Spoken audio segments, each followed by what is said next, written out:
Okay.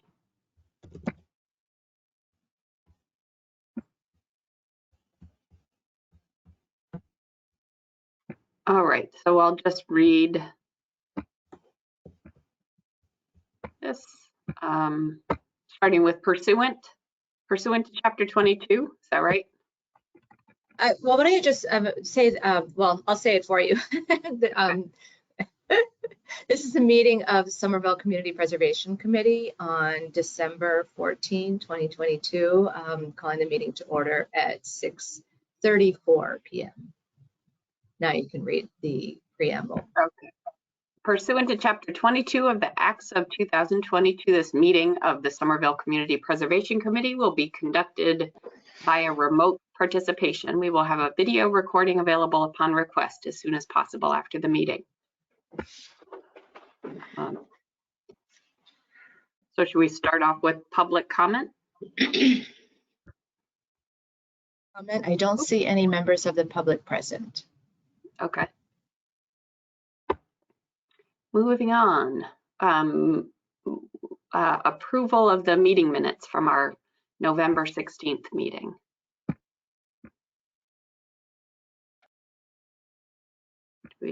Should we just put out, can I ask for a motion to approve the minutes? I make a motion to approve. I can second it. Great. And then I'll make a roll call vote. Okay. You want me to do that or you do that? I suppose it doesn't matter. I can do it just for expedience. Okay. So Jahan? Yes. Dick? Yes. David? Yes. Laura? Yes. And Rose? Yes. All right, motion passes. Next on the agenda is an update of the CPA funding availability. So I'm going to pull up the two documents that I've submitted to you. And so first, I was informed last week that we actually made an error in the funding and interpreting the budget last year. I was following misdirections about what money to include in the budget. I had been instructed that the budget for FY23 should incorporate last year's state match and then this year's projected revenue going forward. Last year, there happened to be a very large state match. And so what I've just learned is that we were supposed to use this year's projected state match and the projected local revenue. And the projected and actual state match this year are much lower than the state match last year. So we actually, I'll share the screen so that you can see the updated report, which I did include in your meeting packet. Are you able to see the screen? Yes. I just want to see what you're seeing. Okay. You can see the screen, but maybe make it bigger. Yeah, we're seeing the whole screen as opposed to that document. Yeah. Okay. All right, is that size good, or I could make it bigger? So the actual budget that's available, so the recommendation is that we don't make any correction to the budget that for the FY23 program funds available. That this is the amount that was budgeted in the spring, and we should still use this amount that's available. However, what we found was that the state match this year was actually $249,000 less than what we used for the budget, which was what the state match was last year. So this 249,000, in order to keep this as being funding that's available for this funding round, has to be taken from the funds carried over from previous years. So I've updated this table showing the total funds that were carried over in the undesignated fund balance was 1.7 million. And so out of that, we're taking away 160,000 for the off-cycle applications that we just approved earlier last summer, $174,000 for Art Farm that we're holding in reserve until Art Farm comes back and we can resolve that project. And then now 249,000 for the budget correction, so that we can backfill the budget deficit with the funds that we've carried over from prior years. So with that, that leaves $1.1 million of available undesignated funds. Roberta, So that's the up. I'm sorry, go ahead. In available undesignated funds total or carried over in addition to what's available this year? This is carried over. Carried over. Okay, good. Thank you. And that's the only thing that's changed in really, I mean, this table represents the most important change that that we should be aware of, that where we had a larger amount that was available in the carryover funds, this budget correction means that we've reduced the amount of available carryover funds. Just to be clear, this $250,000 correction is just a budget matter for this year. It's not like that money is gone. It will be available in next year's cycle, right? This is, so if we underestimated, then this would be an amount that we need to carry over, and it would be available in the next budget cycle. This is money that we overestimated how much would be available this year. And since the actual revenue falls short of the amount that we estimated, this goes away. Okay. So it's We're not just a using budget this. matter. It really is gone. Yeah. We're using this amount to cover a deficit. The alternative would be to reduce the current year's revenue by this amount. But given the fact that you're carrying over such a large amount of funding and you have already a steep demand on the funds that are available this year, the simplest solution, and this is the solution that we've given to the Department of Revenue, is to make the budget correction out of funds that we already have rather than reducing our budget for this year. That's another reason to carry over funds, although it's highly unusual that we'll ever see this amount needed to correct a budget deficit. That was really my mistake this spring in using the wrong number to make the budget. And it may happen in future years that the actual revenue falls a little bit short of the projected revenue, but it's highly unusual that the difference is this much. But it does show that, you know, this is another way that we use that the carried over funds from previous years, is to allow flexibility to be able to deal with situations like this.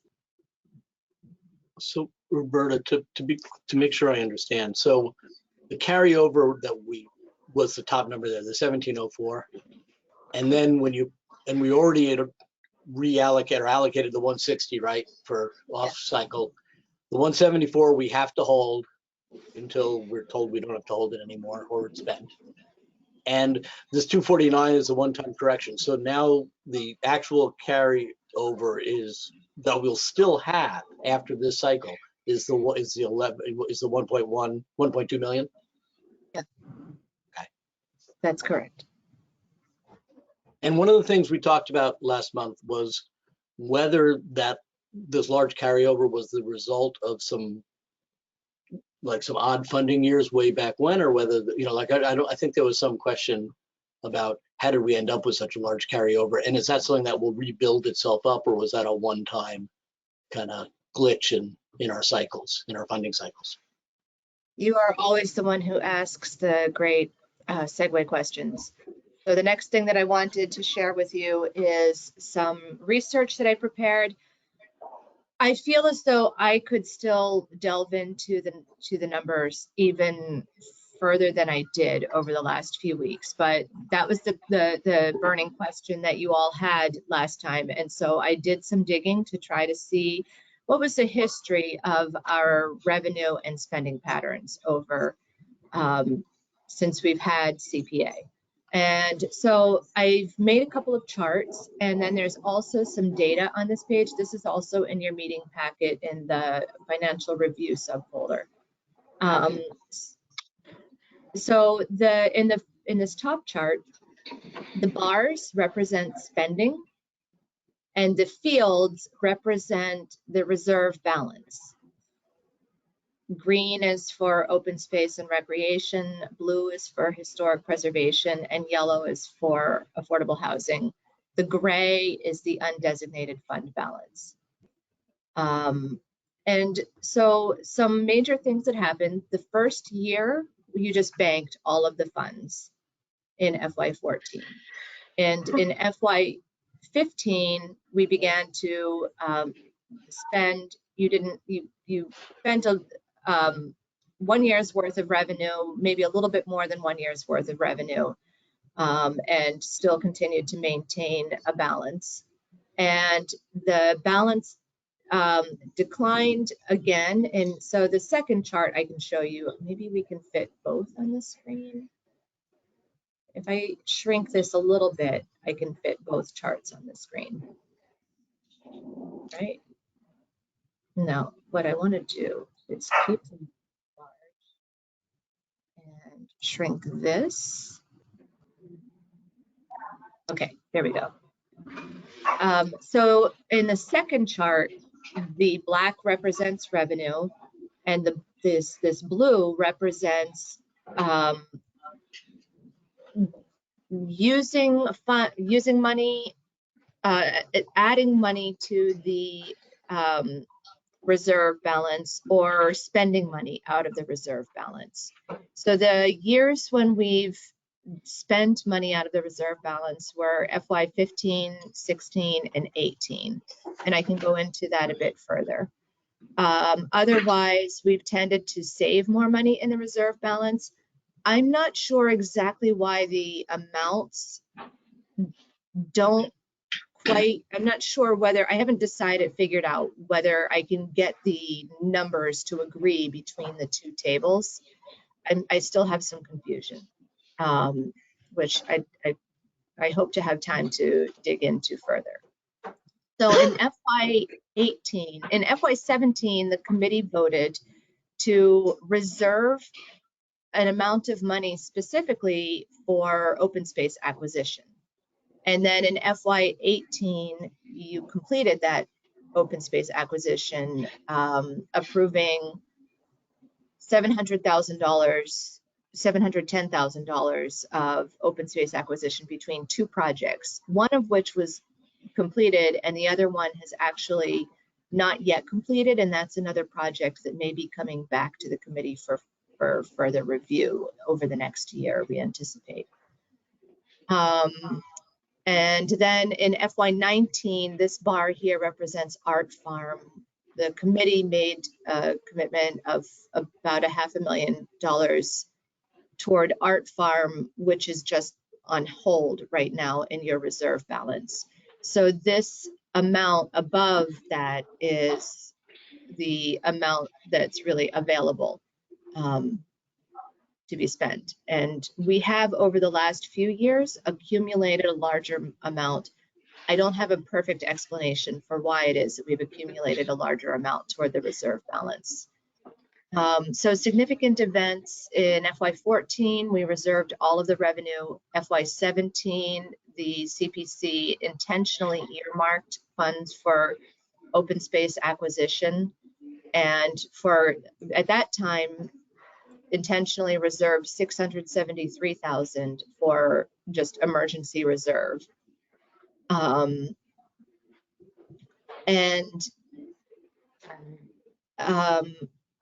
At that time, you discussed having an intention to maintain the reserve for projects, including a minimum of $240,000, which was the amount that you anticipated an off-cycle request coming up during that year.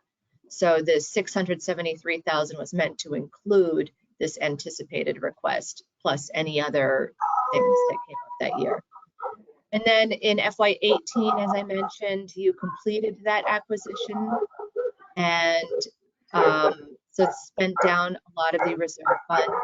And then in FY19, we've started holding funds for Art Farm. So then I looked at what all of the off-cycle applications have been to date. There were, so some of the years you awarded off-cycle applications out of the current year's or upcoming year's revenue. And some years you dipped into reserve funds for off-cycle applications. So the Mystic Waterworks was undesignated reserve after the regular funding cycle was completed. 5 Palmer and 35 Richardson, those were using the funds that you had intentionally set aside for that purpose. The Somerville Community Growing Center was just a very small amount, and you covered that out of the regular funding cycle. Luann David Park, which at the time was called MARCA, was awarded out of the regular funding cycle prior to the upcoming funding cycle. Central Hill Playground was awarded prior to the upcoming funding cycle. And then the last 2 that we've just done this past year were both taken out of the reserve balance. And then we've also a couple of times had emergency reallocation of grant funds to change the scope of a project without changing the budget. So that was one time for the Somerville Hispanic Association for Community Development to address emergency structural repairs that were needed. And then another time for the Somerville Museum to be able to complete the elevator project. So that was as much as I could gather to answer your questions that you raised last time. But is there anything on here that I could clarify for you? It's quite impressive, though. So I've got a quick question just in terms of a recommendation. Do you feel like this is the general takeaway from this is that we continue to keep this at the level that it's at, or is this, do we put on the table the possibility of using some of the undesignated funds? So I think that's the first question that you all need to answer for yourselves, is how much you would feel comfortable with spending down versus keeping funds for future use. So the funds for future use may be to address off-cycle applications if there are emergencies, or it may be to address to be able to cover either, to give us flexibility for dealing with the budget not aligning with what was projected. I had in the report, which it's here. The other thing that I had included in this fall report was just to look at off-cycle applications. What you could anticipate in FY23 is Broadway Winter Hill Church Bell Tower is a project that's under construction that we could anticipate they might have a budget shortfall. Likewise, the Glen Street Community Garden could potentially have a budget shortfall. Those are both projects that are under construction right now. So, you know, I'm not sure how much, and we also anticipate an off-cycle application of $50,000 that have already approached me to ask about applying for funds early in the new year. And sorry, that's a just a start. Yes. This requesting. Okay, so that's a historic request rather than a housing request, right? Yes.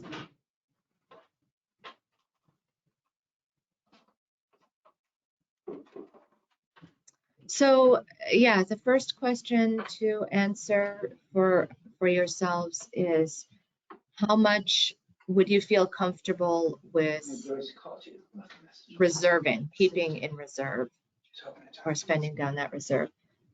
I prepared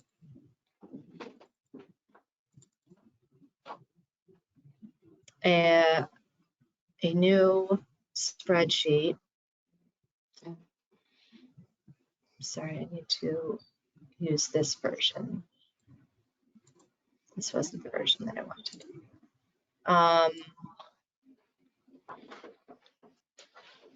For the incorporating all of your scenarios that show a calculation of the carried over undesignated funds I've added.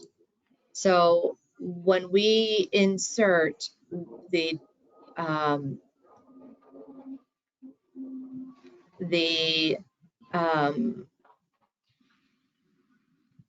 I'm not sure that I made this calculation correctly now that I think of it. I have to think about this while you're talking amongst yourselves. I'll make this. I'm trying to create a formula that will measure how much undesignated funds are left after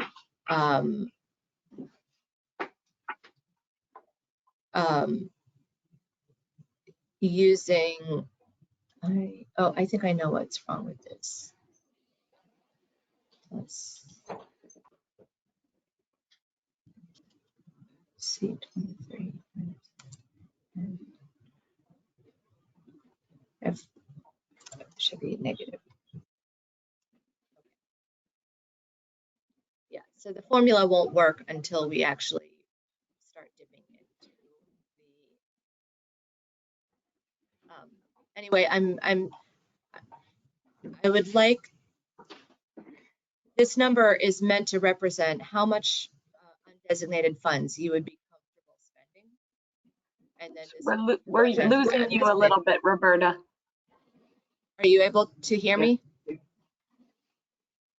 Okay, so I'd like to first of all ask for the committee to consider how much do you feel you need to be able to carry over your undesignated fund balance? Do you feel that you should continue to retain $1 million of undesignated fund balance, or would you prefer to use some of that undesignated fund balance to be able to fund more of the projects that have requested this funding round? My opinion is that 1.1 million is more than we need to be carrying into the next year. That doesn't mean we necessarily would spend the other $600,000 if we don't otherwise think it's a good idea. But I don't feel like we need to save 1.1 million at the expense then of giving less funding to projects that we would otherwise give money to. Yeah. I would agree with that 100%. And I would think, just looking at the past, the reasons that we've had to use these funds in the past, I would probably, it looks like we would be okay with about half of the of the undesignated funds sitting as a reserve and freeing up the other half to be used. Yeah, I would agree with what's been said. At 1.1 is too much to carry. It might make sense to leave something there, but not that much. I do think it's interesting. I too agree that 1.1 feels generous. I'm not quite sure what the magic number is, because Yeah, this year alone, between the budget correction and the art farm and the off-cycle request, we ate up $600,000 from that reserve. And that was quick. That was like within the blink of an eye. Except the art farm actually got eaten up a number of years ago. It's just been sitting there. And since we, at this point, can't do something with it, we have to recognize it each time. But that's not actually a new number. The other numbers are new. Yeah, I was just looking at when Roberta had the report up that had the 1,700,000 and then she had 3 line items that subtracted from that to get to the 1,180,000.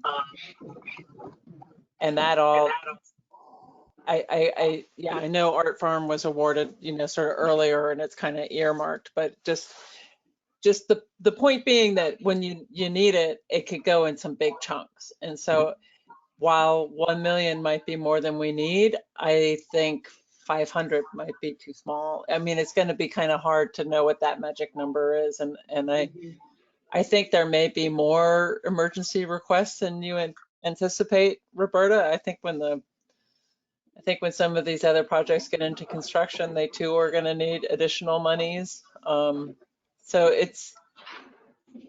it's useful. It's very useful to have, and it's hard to build up again. But I do think we should use it this cycle. But I'm not quite sure what the bottom number is.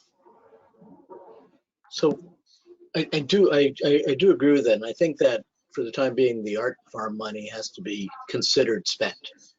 It's not, it's not carryover, it's not reserve.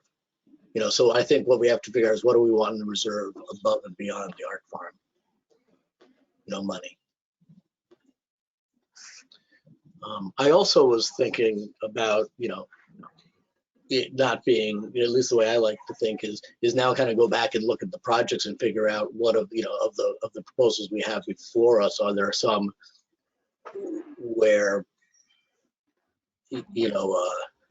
some of them that where really all the work is highest priority and really does need to be done all now, and how many of them are not, and we can phase, and then kind of figure out how far apart are those two numbers, before we, really have to think about how much of the reserve are we using. Right.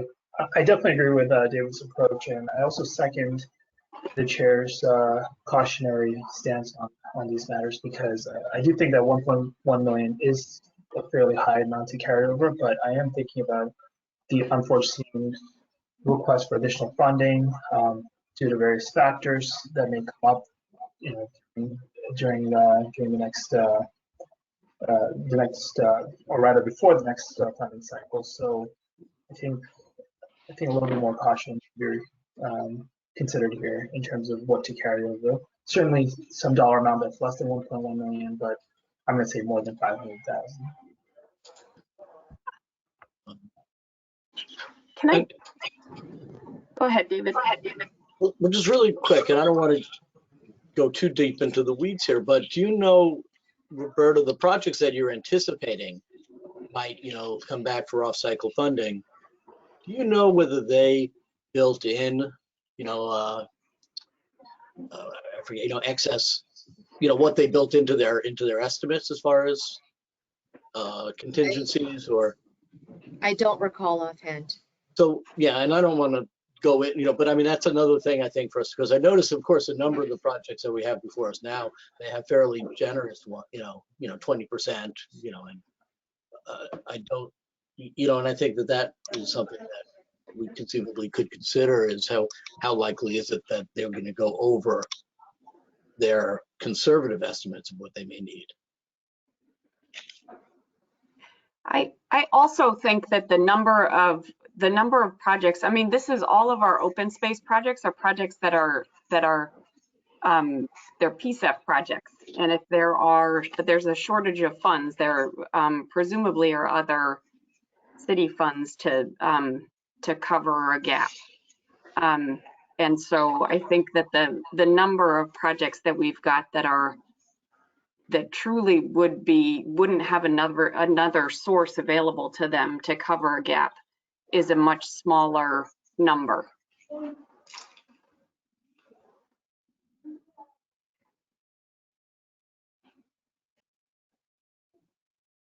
I absolutely believe in rainy day funds, and I also think it's really good to get this money out the door and into projects.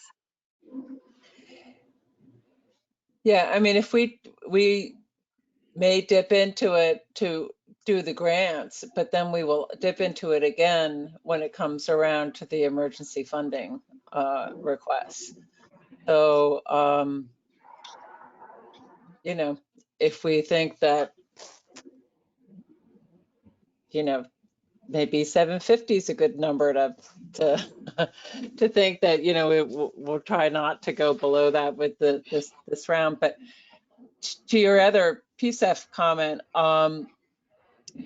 I did play a little bit of hardball where on 217, line 13 of the budget, I gave 0 towards the design of 217. And part of my feeling was that they could possibly find those monies in-house to do the design work for that park, but also they have other parks that we have given them money for design that they have not been able to get to yet. So until they are able to catch up on the projects that are already awarded design funds, we could hold off on giving them more. The other ones all have matches and park grants and sort of are leveraged and are a different phase. But so it was a little bit of hardball, and I partly just did that for the point of conversation with the committee to consider that.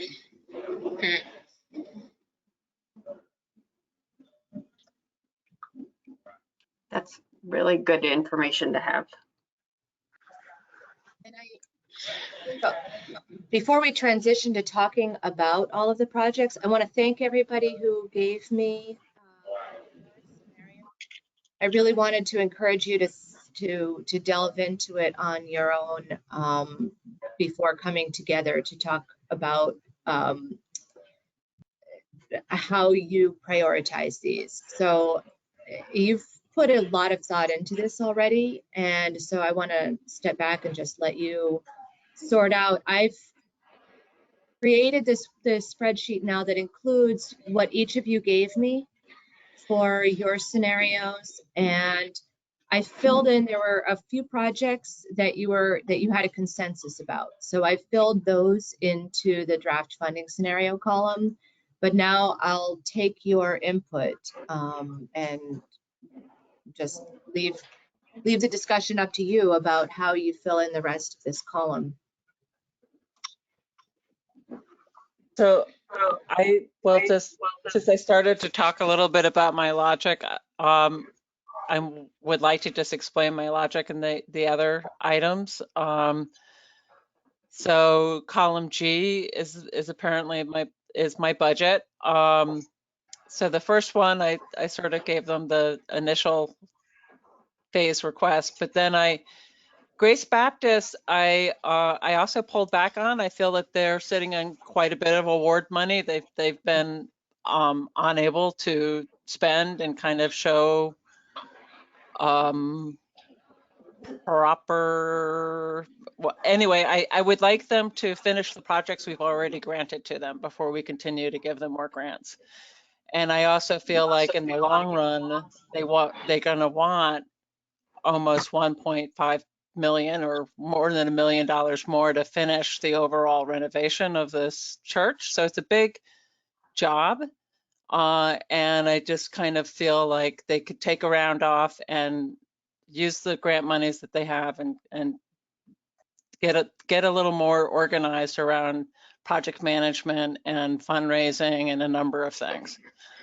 Somerville Museum, I'm totally willing. So I didn't dip into any of the additional funds yet. So there's total room for there to be dipping into funds to give more money to any of these people. And I'm not wed to this by any means. It's like I said, it's partly just a point of conversation, but the Somerville Museum, I also did 0. I'm not comfortable giving money towards a staffing position of the archivist. It can be argued that it's not a staff position, but you know, on the CPA guidelines, we can't fund staff. And I know that they have archive projects that they would like to do, but they've been awarded a lot of money and just maybe not this round. Adams Magoon, I went whole hog and decided that if this is a big priority, then let's not pick away at it and just give them the money and let them complete this project completely, rather than having them come back and come back and come back and come back. Just get in there and do it once. Especially, I think once they start opening up the building envelope, they're gonna need to. There would be emergency funds otherwise. 90 Union Square, I think they'll be better poised to make the ask next year once they're further along in their rather complex partnership agreements and everything else that's going on there. So, and Mud Flat, I thought it looks like everyone sort of agreed that that was an easy award. So that was my thinking on that one. If anyone else wants to jump in and sort of talk So about. Heather, so your total, if we saw a subtotal, that would equal the 448? So the whatever, no. subtotal, The amount that we have for historic preservation? yeah, so I have my subtotal for historic preservation. Where is? It's more than 448. I can see that just eyeballing it. It's 548. Okay, which was the old number we had. So it still needed some monies, you know, the flexible funds get spent down, for sure. 579, I think, just eyeballing it. Yeah, okay. 579,034, I believe. That's the total. That's tapping like 130 or something from reserve. Roberta, can I just ask, if you just go to expand into full page, what happens? I'm just having it still is a little small. You might be able to zoom in, Rose. Yeah, I may be able to zoom. Just by scrolling in your if you have a little scroll thing, in your own screen. Oh, there, that's great. Perfect. Better? Okay. Yeah.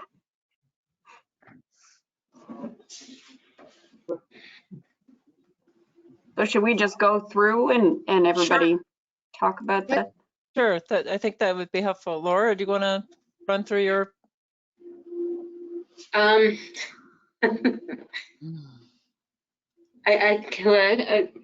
I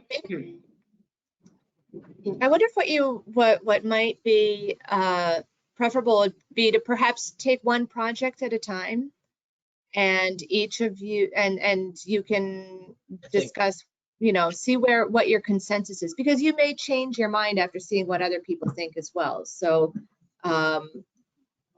you know, maybe take a fresh start looking at each project one at a time. I'm sorry, I lost Wi-Fi for a few minutes. I'm back. Did we get closure on what to do about carryover funds, or is that still part of the larger discussion? I don't think So Heather had thrown out a possible number of 750,000, but there wasn't. You have not all reached a consensus about that, but maybe we could try to look at the projects and then see how you feel, rather than like coming to a firm number first. Sure, that's fine. I was not pushing to have a firm number. I just wanted to know what had been decided while I was out of the room, so to speak. Thank you. So I think we're sort of starting now to look at the budgets and the projects and discuss how we want to handle that. So we were just thinking that maybe we would take them project by project and have a discussion. And I guess I would, rather than starting with Elizabeth Peabody, I'd like to start with some of the ones where there's more a wider margin of where people's opinions are. So perhaps we could start with Grace Baptist, and come to get a handle on kind of how we would like to manage Grace Baptist this time around.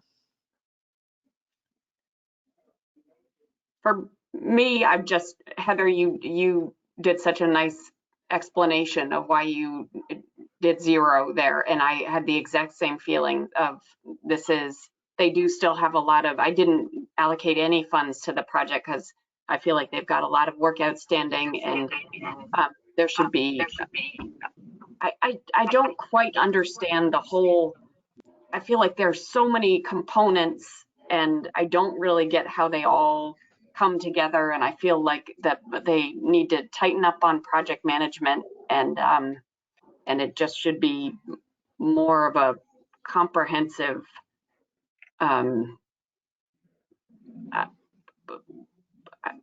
it should be a more comprehensive project, and a deeper dive, I think, into sort of the community benefits and what it is that the space is providing.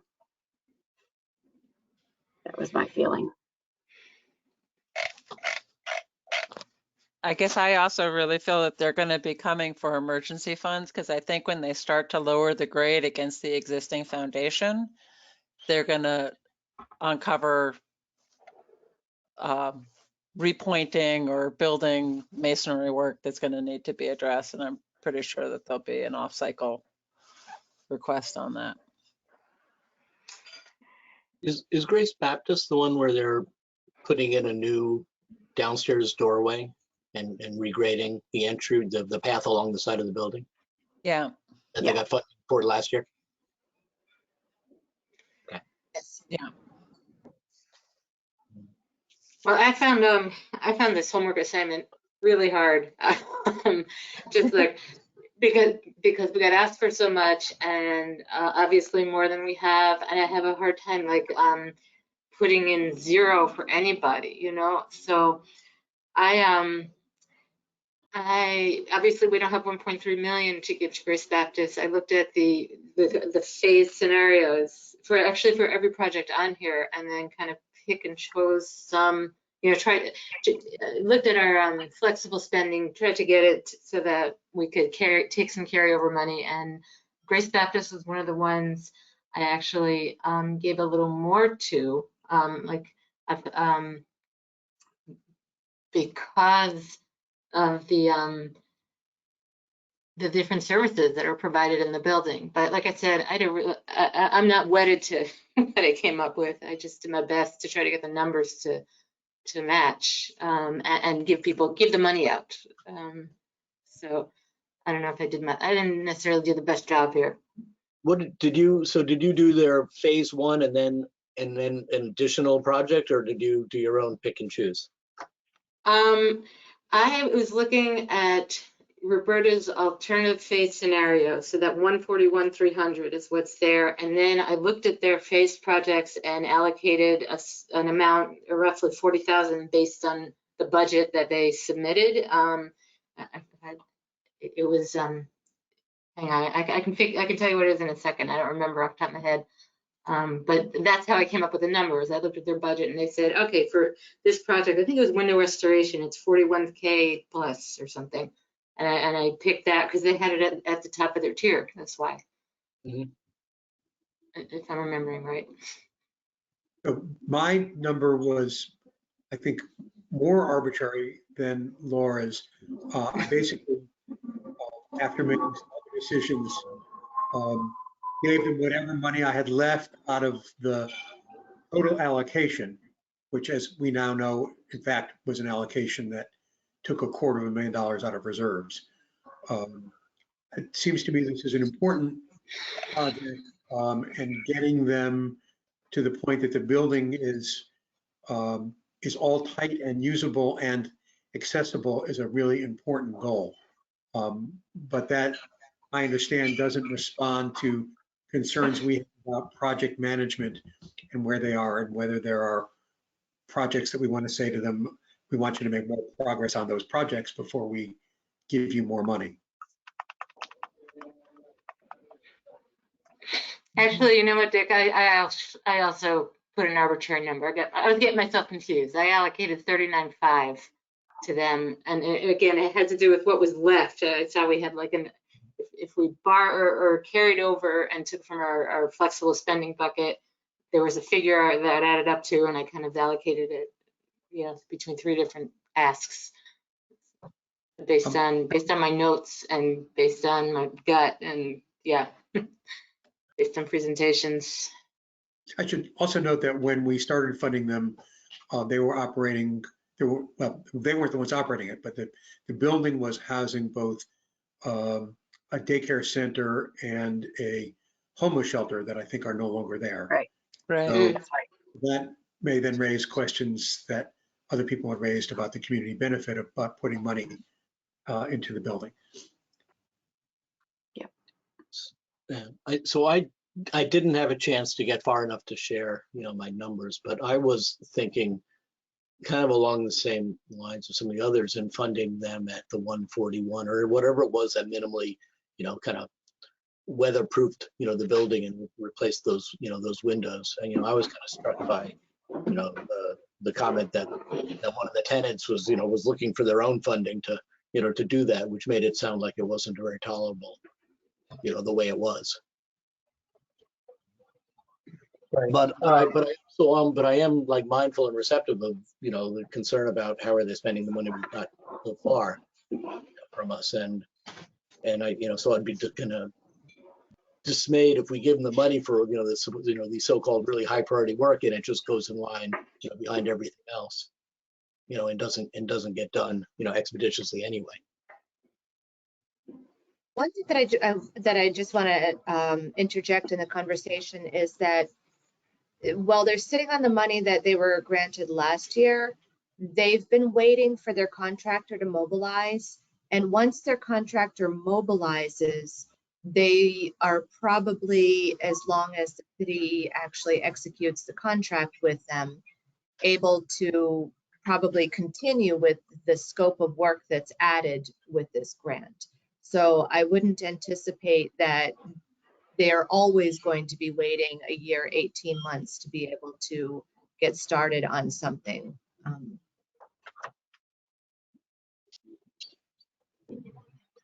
So I just wanted to share, I went with approximately what they were looking for phase 1, with the understanding that they would probably need additional funding depending on the progress in the project. You know, my concern is really about the building and further deterioration. If we don't give them any funding and they're not able to move things forward, the damage to the building may increase, and that's why, you know, similar to what Laura said earlier, you know, if you look at my column, you know, I try to spread the money around, so to speak, to provide the necessary supports to the applicants, and I do think that we should consider giving Grace Baptist some funding, and if we need to put some parameters around, whether it's reporting on the progress or anything else that, Roberta, you may have in mind that could help us keep track of the progress. I think that's going to be helpful. You know, I do share my fellow committee members' concerns about how things have progressed and the sort of information that we received.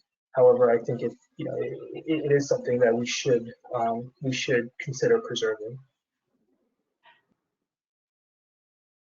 So I've got a readiness question about this though. I just know that this is, I mean, if the main concern for them is that when they've got drafty windows or inefficient windows go, and they don't want to live with that through the winter, that there's no way that this is, I mean, unless this work is already lined up and the windows are already purchased, this work isn't happening until the spring or the summer. It just, I mean, the lead time to order materials and to get everything lined up, I can't imagine that it will actually happen, which means we're talking about next fall. So unless I mean, if they can say they've got everything lined up, materials are ordered, they're all ready to go, and this is actually going to make an impact for this coming winter, that's one thing. But otherwise, I think I feel like there is we could say, let's hold off on the weatherization stuff. And they should come up with with sort of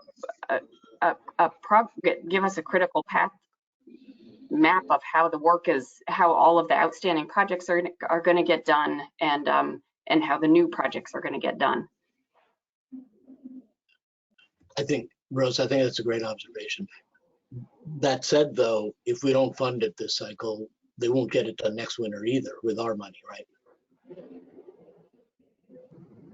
Right. I think well, sorry.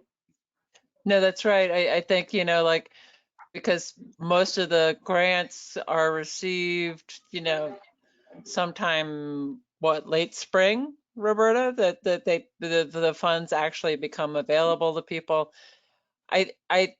My memory from their presentation is they have yet to do the construction packages and go out to bid. Like, they've got a whole sort of front end that has to happen before they're ordering materials. And that's right. Whatever we give them is going to influence what is in that construction package and what they're able to buy out.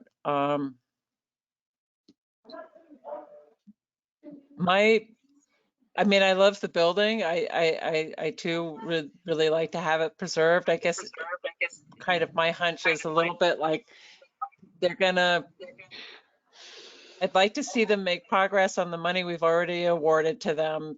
I anticipate that there'll be an emergency funding request. And then I would hope that in the following year, we could give them a much bigger chunk that allows them to make bigger strides. So I think that our tendency has been to try and give everyone a little bit of something, and I understand that, and I'm sympathetic to that. But I think what it also does is it starts this kind of cycle of people constantly having to come back to get a little bit more and a little bit more and a little bit more, and they have to, you know, kind of, it makes the project more expensive. So I was kind of testing the waters of a different approach, I guess, this time. They are also going to have this new revenue stream. If they don't already have Kesher in there paying rent, they will soon. I know that I don't know, Roberta, you might know the timing of that, but the daycare that's in there, and so they haven't had anybody in there paying rent in their space, and that is going to happen. So it could. That's I don't know. I have no idea what the terms are there, but that is a new revenue stream for them.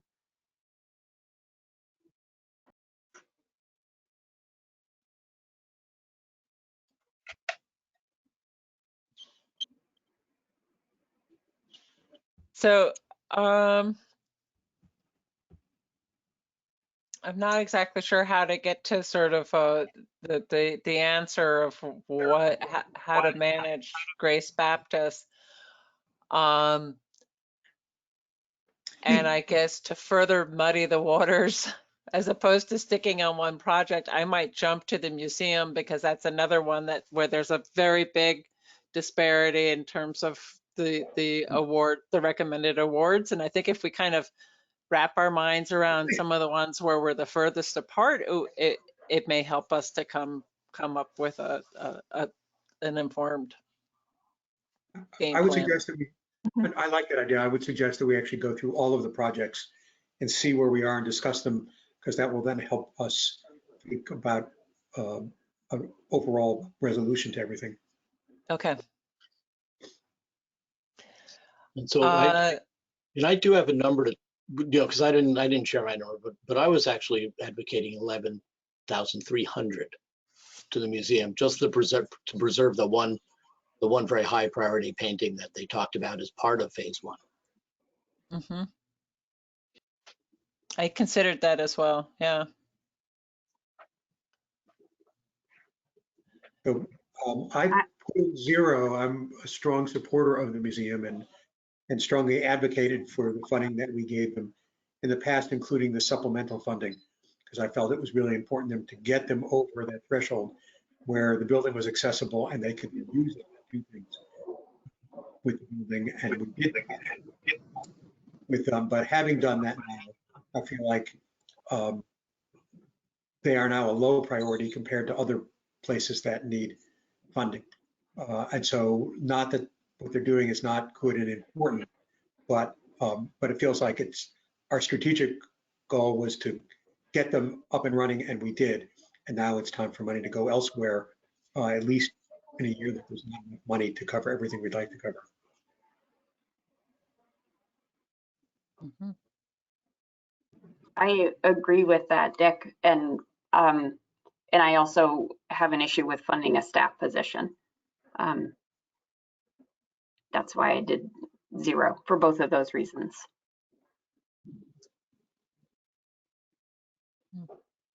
Well, I feel like I was just doing mathematical gymnastics to give everybody at least something. So I actually gave them 92, the scenario, the alternate phase scenario money number, rather, that it was on that chart. But I actually, I hadn't thought of the staff position. And that said, the number it came up with, I also had similar thoughts to what Dick was saying, that in terms of, feeling like they've launched, and so again, my numbers, as I said in my email to Roberta, are just they were just proposed, and I feel like I was just like trying to do something for everybody because I didn't know how to say no. So I'm not at all wedded to my numbers, if that makes any sense. So I think in terms of my numbers as well, I hadn't considered the archivist staff position consideration. So I do think that if that poses a problem, I'm certainly not wedded to the number. I certainly wanted to support the Somerville Museum, but in light of the other comments from my fellow committee members, I think it's reasonable if we end up skipping this year this funding cycle. Yeah, I would agree with Jahan and Dick. Yeah. So Roberta, you had quite a bit of discussion with Barbara around the archivist, and she had some compelling arguments. Do you want to share them with the group? Sure, thank you. So I had initially also considered that a staff position wouldn't be eligible for CPA, and Barbara pushed back, and I invited her to meet with me to discuss it, asked her to make a case for it. And she laid out a case, and I was convinced by what she described. So where they use the term staff position, what they're really looking for is for a professional conservator or archivist to be a contractor for a period of time. And this person's job, their commission, is going to be to handle each of the objects that comes back to the museum from storage, evaluate its condition, if it needs treatment, to give it some treatment, and to ensure that it's in the proper storage materials so that it can be put back in a preserved condition. So the purpose of this archivist is to preserve each object that comes into the museum. And it's a temporary position, so it's really just a contract job for a period of time to handle as many of the objects as they can within that fixed span of time, after which part of what they'll be doing is also training volunteers to be able to continue the process of treating the objects and putting them properly into storage. But that was why I accepted the eligibility determination form and let them go on with the application process. But, it's up to the committee now. I'm certainly comfortable with that justification. I don't know if we need to have them make it more clear it's a contractor and not a temporary staff position or anything, just to be more careful, but that of course doesn't put aside, other members of the committees. Have they just, them taking a year off. I would kind of say though, my understanding is getting these back into their building, allows them to stop paying, the $1,400 a month storage fees that they're paying. Is that correct?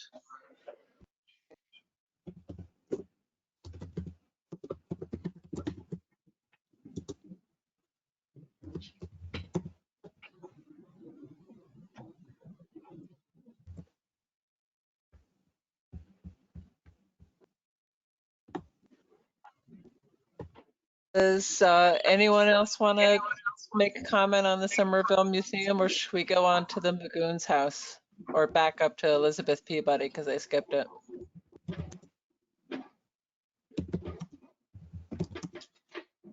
Okay, let's go back up to Elizabeth Peabody because I skipped them the first time around. Maybe I'll ask Dick or Rose to kick that off since you gave them sort of full funding. Sure. So it seemed to me that the work that's going on is appropriate and part of a reasonable plan in which they've been getting stuff done. And since there seemed like there's enough money to fully fund them, that we should do that. Yeah, I agree. And in general, I'm not I think phasing sometimes it's appropriate, and but often it makes things more work, more administrative work, and more expensive. And that's why I proposed funding the whole budget.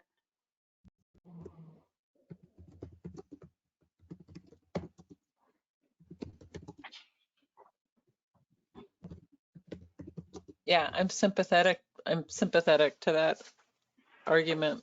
I could support awarding them in full or awarding them in part just because of budget constraints. And they seem to be really good at actually managing and dealing with things in phases that they're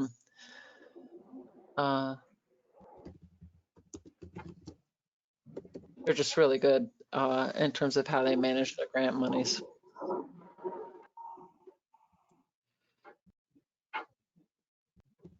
I'm also supportive of funding in part or in full. I agree that when it comes to the Peabody House, they've done a terrific job with the previous funding requests, and they've provided clear guidance or description of what they're intending to do, and so I'm certainly open to partial full funding.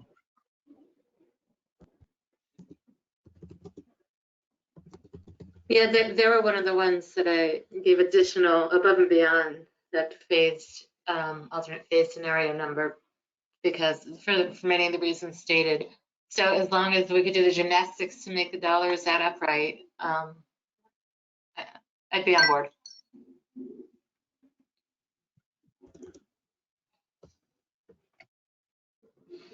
All right, so let's test that out at the full funding, and I guess now jump down to Adams Magoon.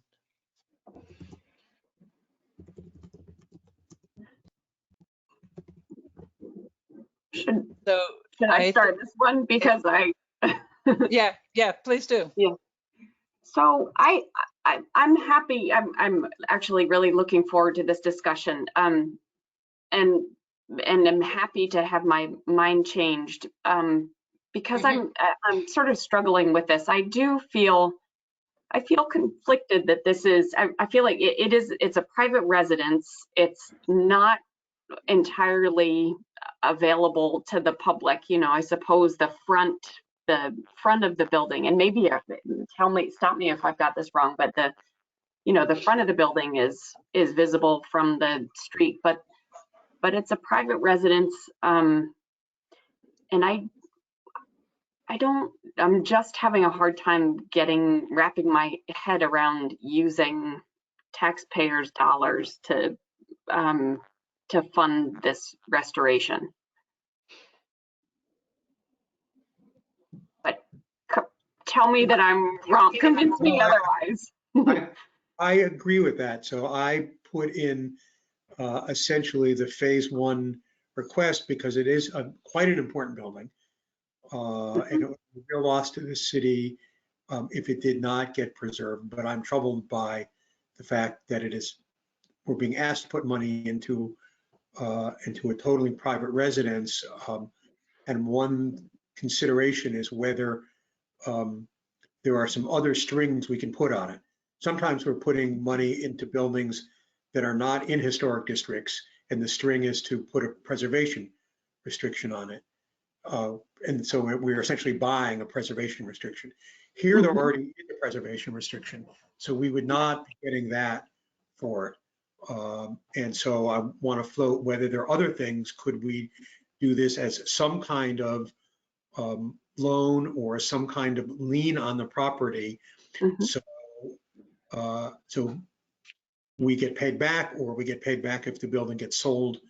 I would not be comfortable putting a lot of money into it and then having somebody be able to make a profit of that amount later by selling it. I understand that the current owner essentially is not in a financial position to do what needs to be done.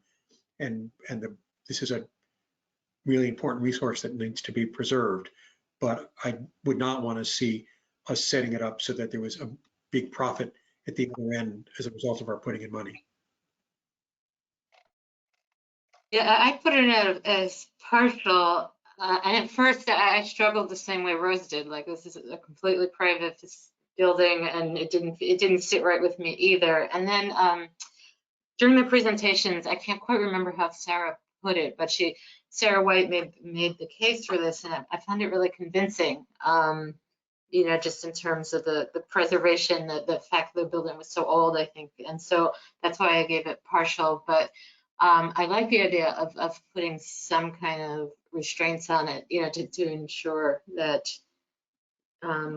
it stays, I don't know, accessible, or you know, that the public reaps the benefit of it, and somehow in perpetuity if possible. Roberta, do you know if we have done that in the past? Do we do CPC loans that are repaid, the repayment is triggered if upon resale or something like that? Okay.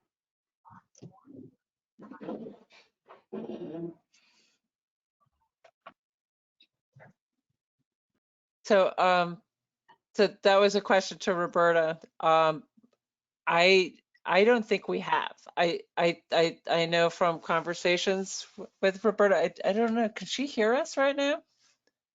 Can you hear us, Roberta?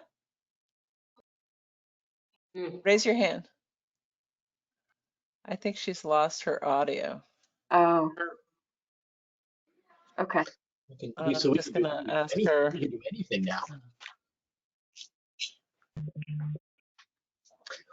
Yeah, my guess is that that's not nothing, that would actually be a pretty that's a hard thing to get the city to do. Yeah, we talked Oh yeah, instrument.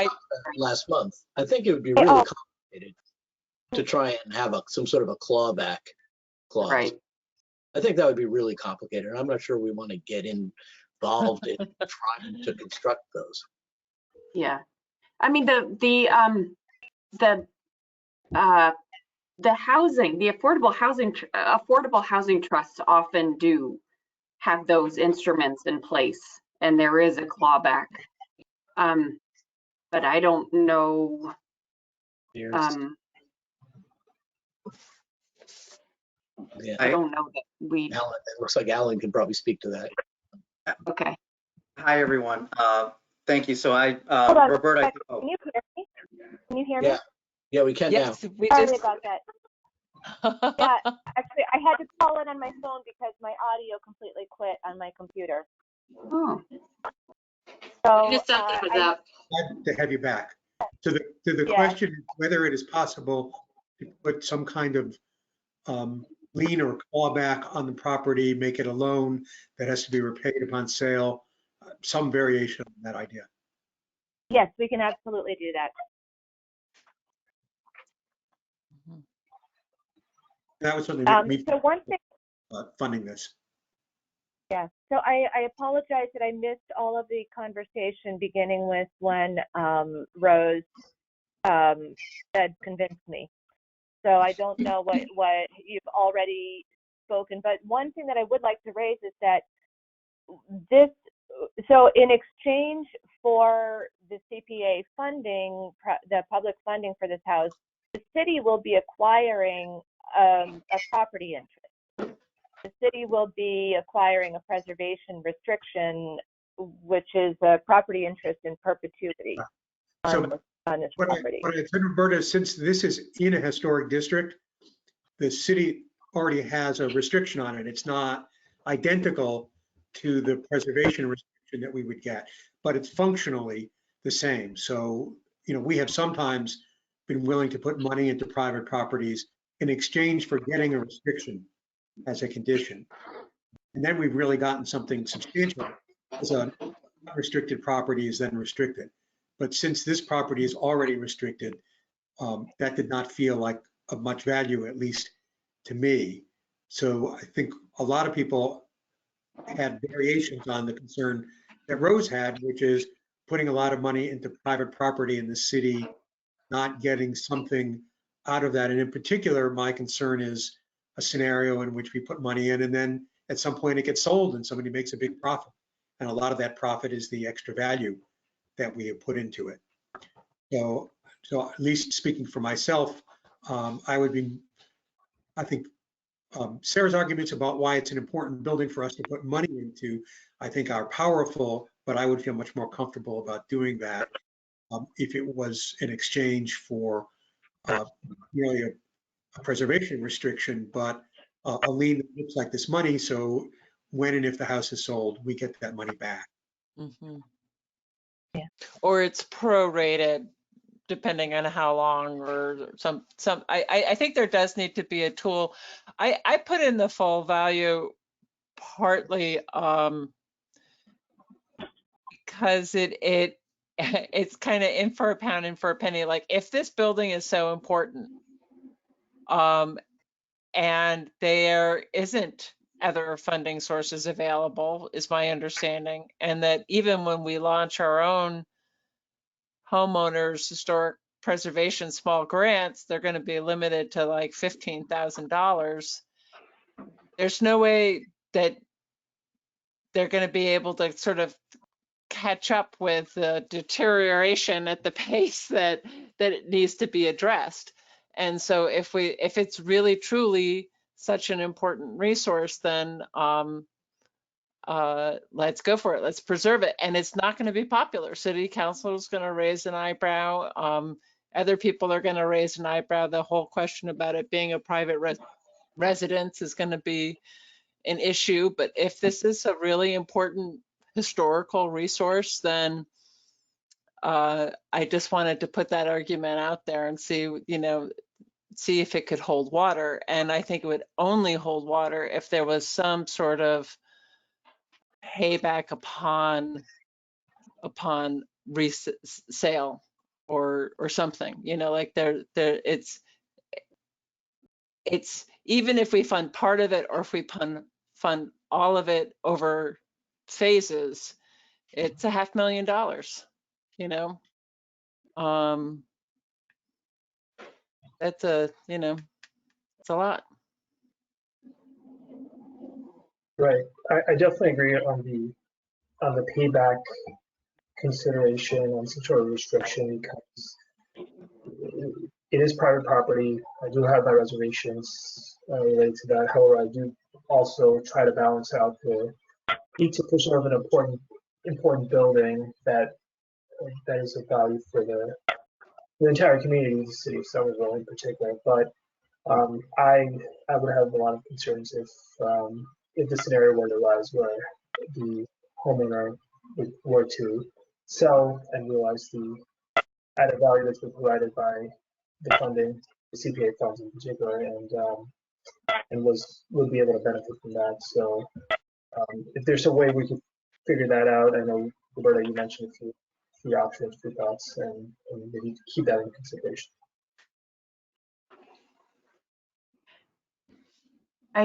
I do think it would have to be a true, it would have to be true debt. It's got to be something that shows up if the homeowner decides to go and, you know, this increases the value of their property, which is wonderful, but they can't turn around and then go get a home equity loan and pull out a bunch of equity and borrow against the improved value and then owe that when they and not be able to. I mean, this is more. It's more of kind of a concern about this is like, are we? Is this a replicable model? Would we do this for other properties? It's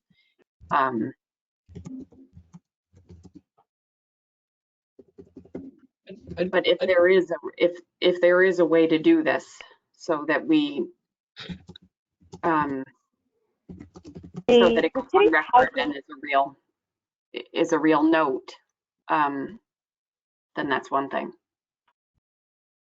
Alan might be able to speak to this. The city's housing rehab program is forgivable loan. And so there's a lien on the properties. So yeah, go ahead, Alan. Okay. So this is something that there's precedent for, and we can look to that model for how we could apply that to a CPA project as well.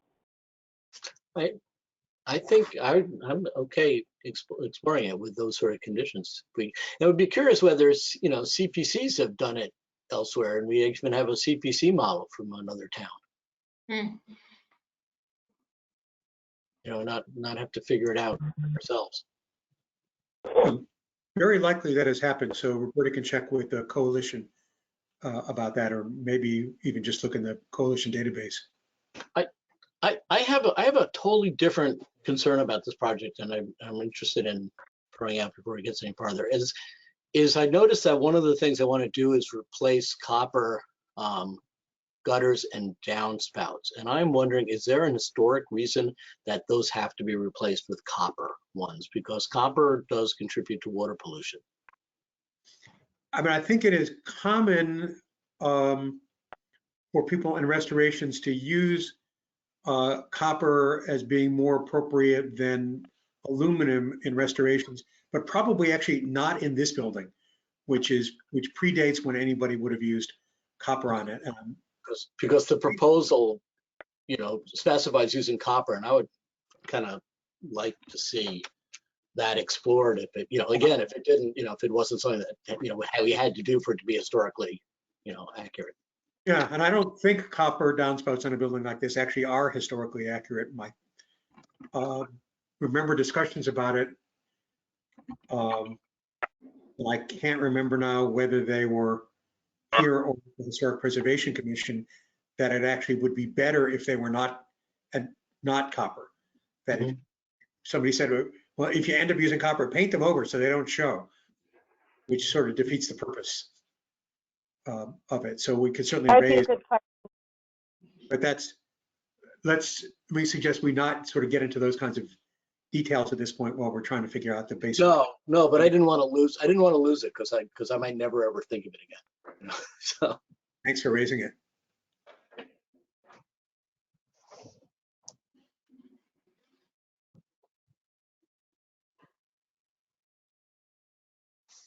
So let me just ask, so is it the consensus that we ought to fund this at some substantial level, maybe even fully fund it, provided that we get appropriate kind of lien on the property? That's what I'm hearing. I just want to see whether that really is the consensus. I think that is where we're headed, and I think we're probably not headed towards the fully funding, but maybe more than the initial phase. Oh, Let me pull up the budget so that I can remember what phase 2 would look like. I So I would really like to hear about how other communities have dealt with this and what the issues have been. there are not a lot of privately owned properties that have been, like, residences that have been assisted with CPA funds. That's Mhm. actually something that's unusual that Somerville has done before. And I would say that, I mean, there are some communities that say just never residences because they don't want to go there.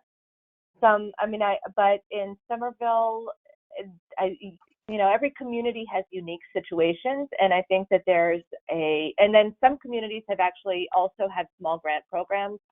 Among my a peer network of CPA coordinators, we talked about small grant programs for historic preservation purposes for residences, and we came up with another idea for a model that's different from what Somerville's model is, that instead of allowing 10 different people to apply for $15,000 grants, to just have a competitive funding round for a total of $150,000, and some committee has the responsibility to decide if it's going to be, how many of the people who applied will get some amount of the funding, so that they could potentially be able to do larger projects if it's a really high priority project like this. But we don't have that on the books right now. That'll be some future funding round, perhaps, if the city can use the small grant program that they've already created guidelines for. So it's a discussion. I think that a lot of communities are open to it, but there isn't a lot of precedent. I guess that's where I'm trying to get at to answer your question. I do remember one time when the coalition was making a presentation to the committee asking them about private residences and preservation, because I've always been trying to kind of understand this issue a little bit more. And he said that there's a town in the South Shore, I can't remember if it's Plymouth or Hingham or something, where they have a very aggressive, their historic preservation is the private residences. They're trying to kind of preserve this fabric of these residential houses within a much larger context. So they quite aggressively go after funding historical homes, private residences. So I would, there's probably something there. So there is, yeah, we can ask them. But I mean, I think where I am is I think we should continue the discussion as we try and figure out what those options are, and not necessarily, but because I am receptive to it, because like you're saying, I mean, it is, the fabric of the community is privately owned, houses as well, and so I kind of get that, while I, like others, I'm uncomfortable, A, with it going to a private residence, B, with there being the potential that they get a windfall, if they sell the house in 3 years. I think, did someone say that there actually was some, like, did school groups or something come to the house or something? I mean, there was something that I felt part of it. I think that they've done that, but it's a private, and I've actually been on tours of the house a number of years ago that were organized by the Historic Preservation Commission. But that's, I think, not meaningful access in exchange for really big money. One thing, the money is actually to go into the exterior. People will be able to see benefit. People don't have to go into the house to do it. But we're not really, this is not money to pay for access. We have sometimes done interior stuff where it's actually meant making the building accessible. But that's not what we're talking about here. We're talking about exterior work that can be seen, but that we really don't want that to result in a windfall, a huge windfall to a private owner. Well, we already talked about the windfall part, and now the other part is just the overall fact that it's a private residence and whether there's a public benefit, case to be made. So I see those as connected but separate.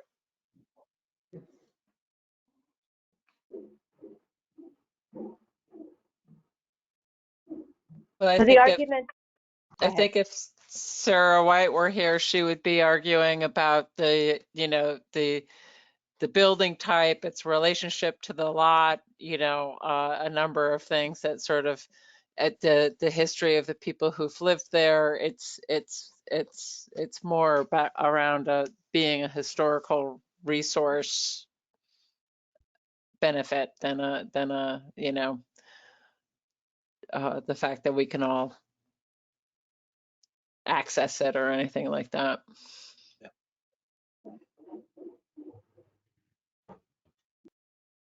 Let's look at 90 Union Square. So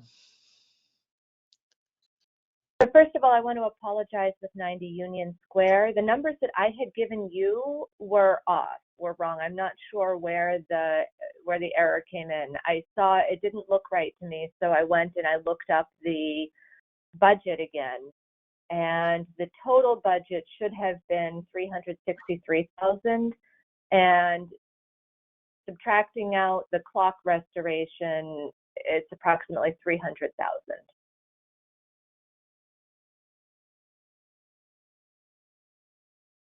So those of you who had been following my model, I gave you bad numbers. So I'm sorry. So the amount they'd be asking that they can potentially would be coming to us for, or they did come to us for, is 300,000? 363,000 is the total they asked. Yeah. But that the one thing that they said could be phased out later was restoration of the working clock. So all of the masonry, windows, and reconstruction of the cupola comes into 300,000, and then that 63,000 would just get the clock back in working order. So the 50,000 as a phased approach is gone. That's nothing. Correct. The 50,000 as a phased approach was a mistake. I have no idea where that number came from. Okay, but it also sounded like, but what about your subsequent message about them being kind of soft on funding this cycle in any event? That still stands. Okay, because I was recommending zero for them for a number of reasons, not least that.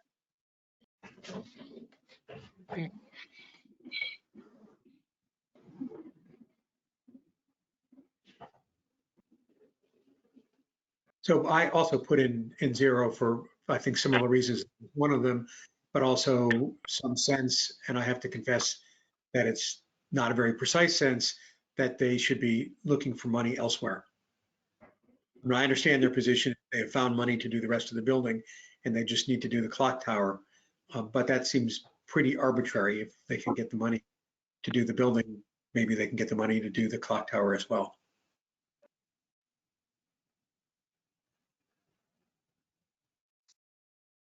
I don't feel strongly. I put in full funding, but I don't feel particularly strongly one way or the other. I put in partial funding, but I also don't really feel strongly about this particular project. I think that there may be opportunities for funding elsewhere, and if there are other projects that require greater financial support by this committee, I think we should consider that.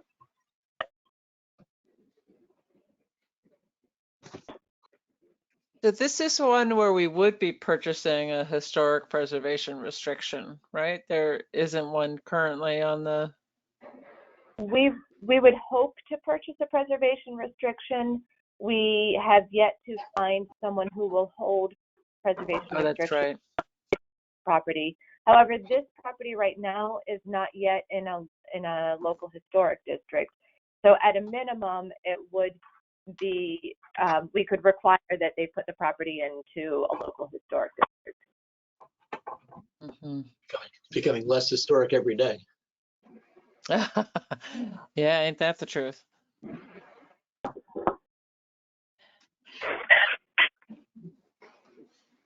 I had put in for 50 for them, again, thinking about the phased approach to this, which now turns out not to be the case. But like Rose, I'm sort of like not attached. And if, you know, moving that 50 elsewhere makes divvies up the pie better for us. I'm okay with that.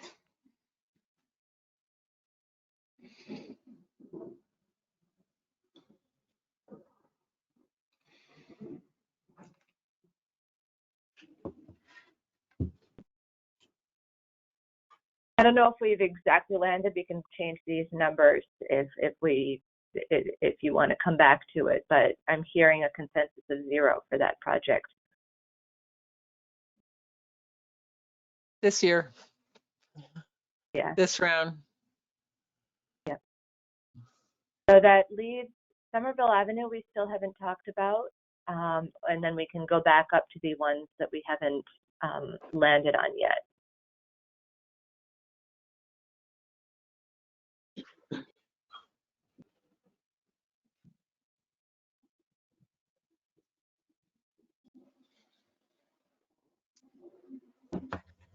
So I guess this is a question of whether or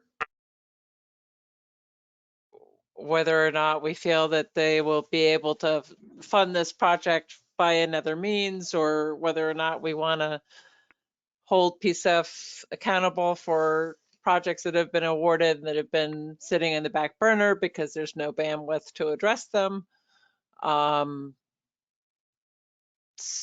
Or, you know, I guess that's kind of where the sticking point is, or you know, or this is a rapidly developing area and needs park spaces more than ever. And it takes a while from the beginning of design before you actually have a park. Therefore, funding it would help to counter, you know, insert some green space into a rapidly developing square. So The city owns the lot no matter what. Yeah.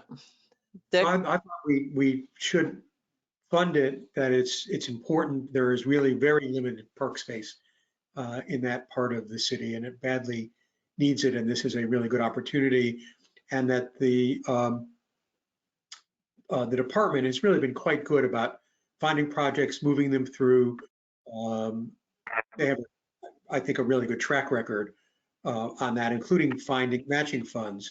I proposed offering $50,000 because this is the one project that they have that doesn't have a match, and I want to be saying to them, you know, we want to put money into this. It's important, but we also want you to look at money elsewhere.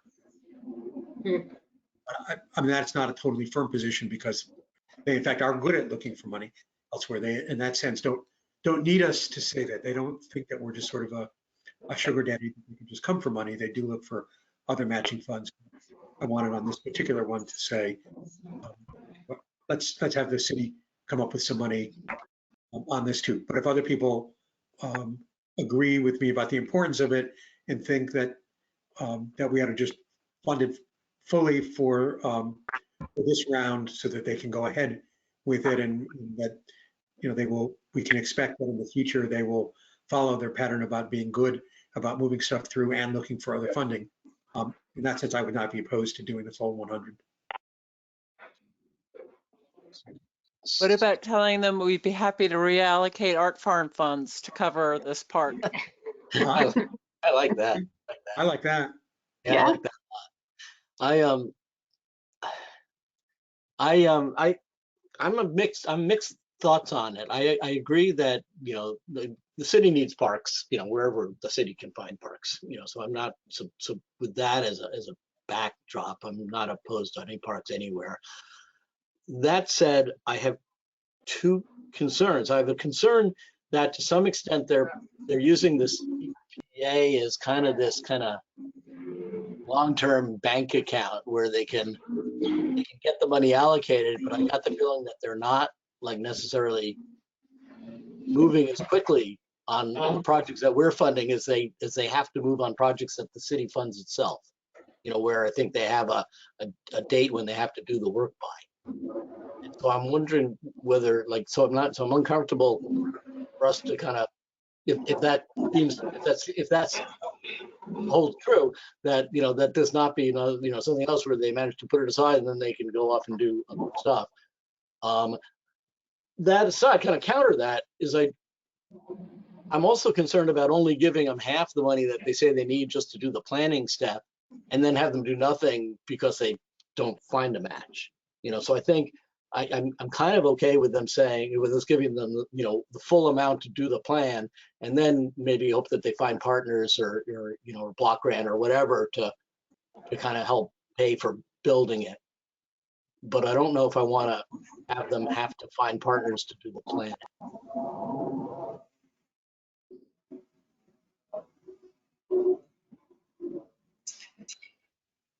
Well, I'd be happy to fund it 100% by reallocating half of the art farm funds, or I do like that idea. Let them come back for art farm again. When they're ready to move on art farm.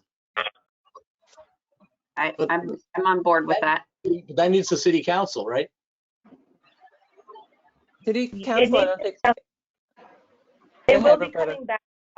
They will be coming back, I think, next month to talk with us about Art Farm. Right, but we need to be making some decisions. So you say to them, this is a deal. And if you want this funding, that's got to be the deal. You can say that to them. And when they're ready to move on that, they apply for more funds. I mean, we're more than happy to put Art Farm.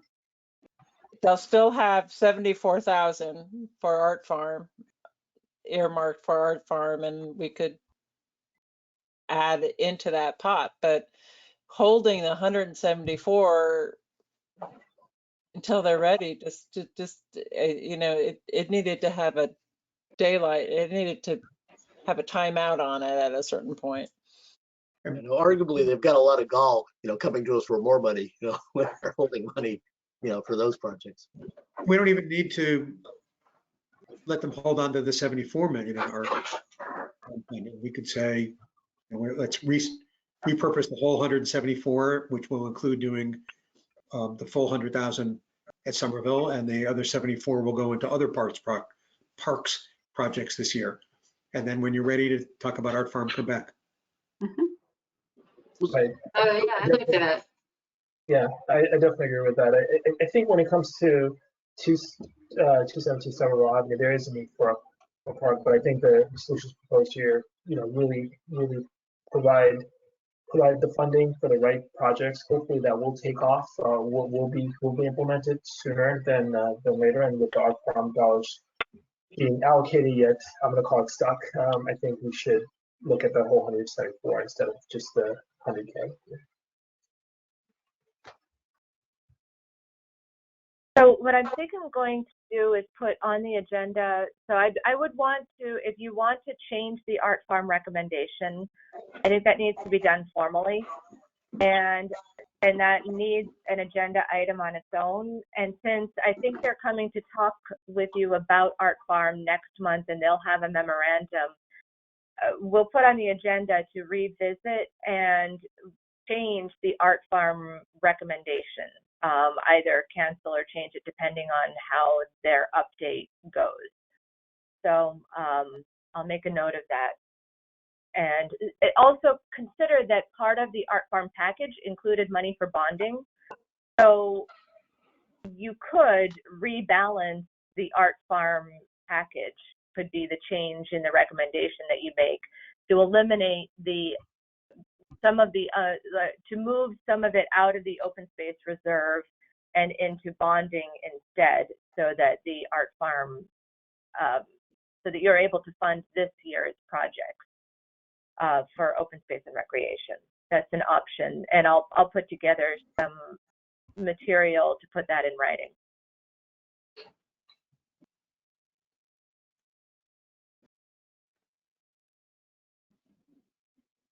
I'm going to put down the funding as your consensus for this project.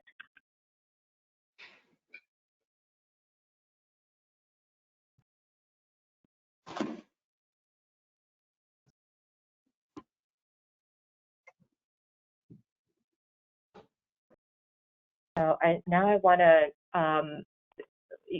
you'll return to talk about Grace Baptist Church and Somerville Museum. I'm going to fix this, the formulas at the bottom so that it tells us something useful.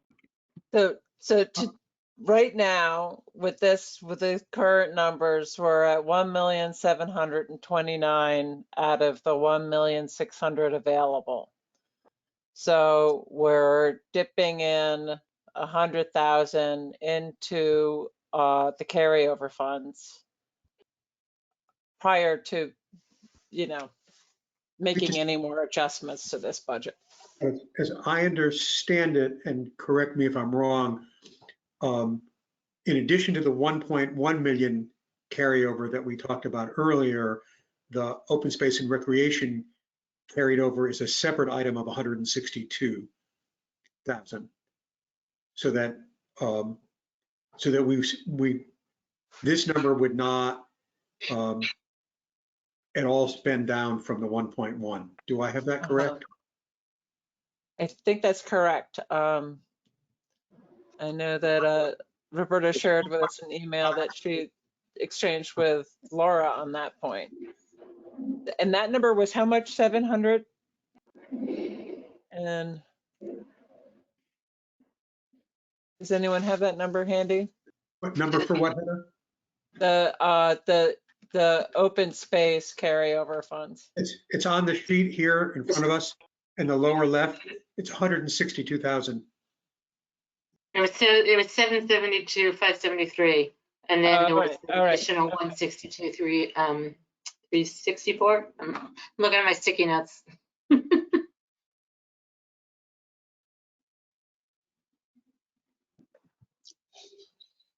Oh, I see. Okay.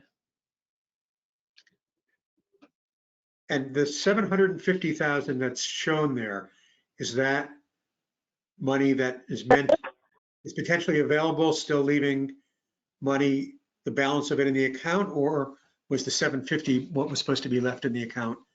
And we're all talking. You're right. And I understand that there are no hard decisions on that, but I just want to make sure that I understand what numbers we're looking at. That's what the number should be that you're looking at. Okay. Yeah. I mean, personally, I think would be happy or would not be unhappy if we ended up with less than 750,000, which would then leave more in this line item. But I just want to make sure that we all know what the numbers are. Thanks. Mm-hmm. So that 430,000 is after the like the art farm. That doesn't include the art farm. That's actual, or does that include art farm? That does not include art farm. That's after the art farm money is taken out. Okay. I want to just, if I could, note on Henry Hansen Park, a possible conflict of interest, which I'd raised earlier on, which is that my son-in-law is a landscape architect, has the contract to do that work. So I ran that by the city legal department. They said that there was not a conflict of interest with regard to that, that I should make a disclosure, which I did in writing and which I did at an earlier meeting. But since it's here, I just want to acknowledge that again. If it were possible for me to not vote on that, I would avoid voting on it, so there would not even be a possible appearance of conflict of interest. But since all the numbers have to add up, I can't like vote on some parts and leave the other parts unvoted. So I'm not going to abstain from voting, but I did want to make the disclosure in case anybody had questions or concerns. Thanks, Dick. We won't vote on these tonight, but I was hoping we could do, and at any point when we've had enough, it's been a long evening, we can carry on the rest of the conversation next month when we meet, which will probably also be a long meeting. But what I hoped that we could do is to just populate what we think the scenarios would be, and then next month come back and actually vote on the scenarios and the conditions. So you could actually, so I've put draft recommendation letters in the meeting packet for today, but we don't have to look at those today. We can look at them next month and actually vote on the recommendations next month. And you'll have a little bit more information next month than what is available today as well. So we're going to talk about Art Farm. And I don't know if there's any other questions that you wanted me to follow up on to answer for you. Or If you could talk to the coalition about the private residences and instruments, that there's any kind of precedence for that. Yeah. And then do we need to do the officers this evening? yes, Okay. we need to vote on officers this evening. Okay. So maybe we can pretty much table this, or we want to try to stick in two numbers for Grace Baptist and I think we should try to stick in a couple numbers. I just worry this is going to fade from our minds. And so So I just want to reflect the proposal to draw funds out of Art Farm. And so I'm going to pull over what the Art Farm agreement was again. So it would make the most sense if what you drew out was from the Open Space Reserve. So one suggestion that I heard was that you just take $100,000 to fund 217 Somerville Ave out of the Art Farm proposal. Does that seem like a reasonable suggestion, or would you want to cover the gap completely for open space projects out of the Art Farm Reserve? Those are two options.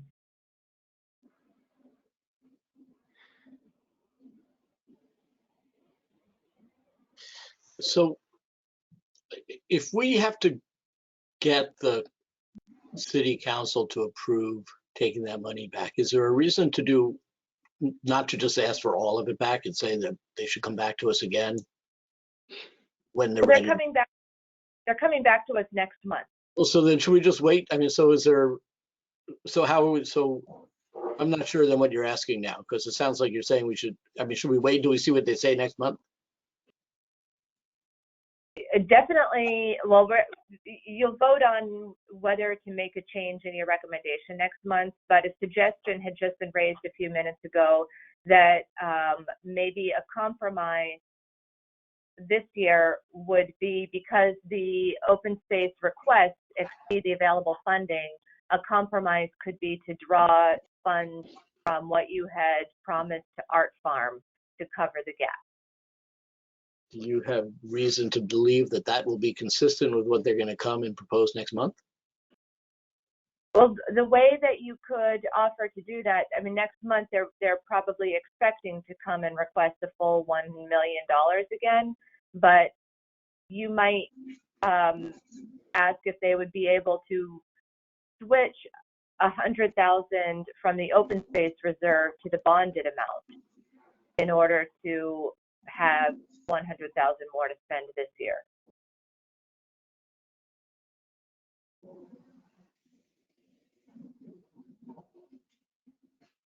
Well, it's just a funny thing, right? Because it never went through to city council, and yet we've been reserving these funds. It's, I just, and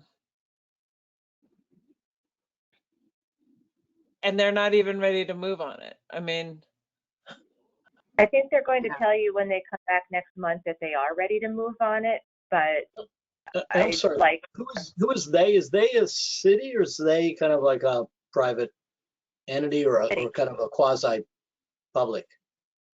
it's the city. Okay.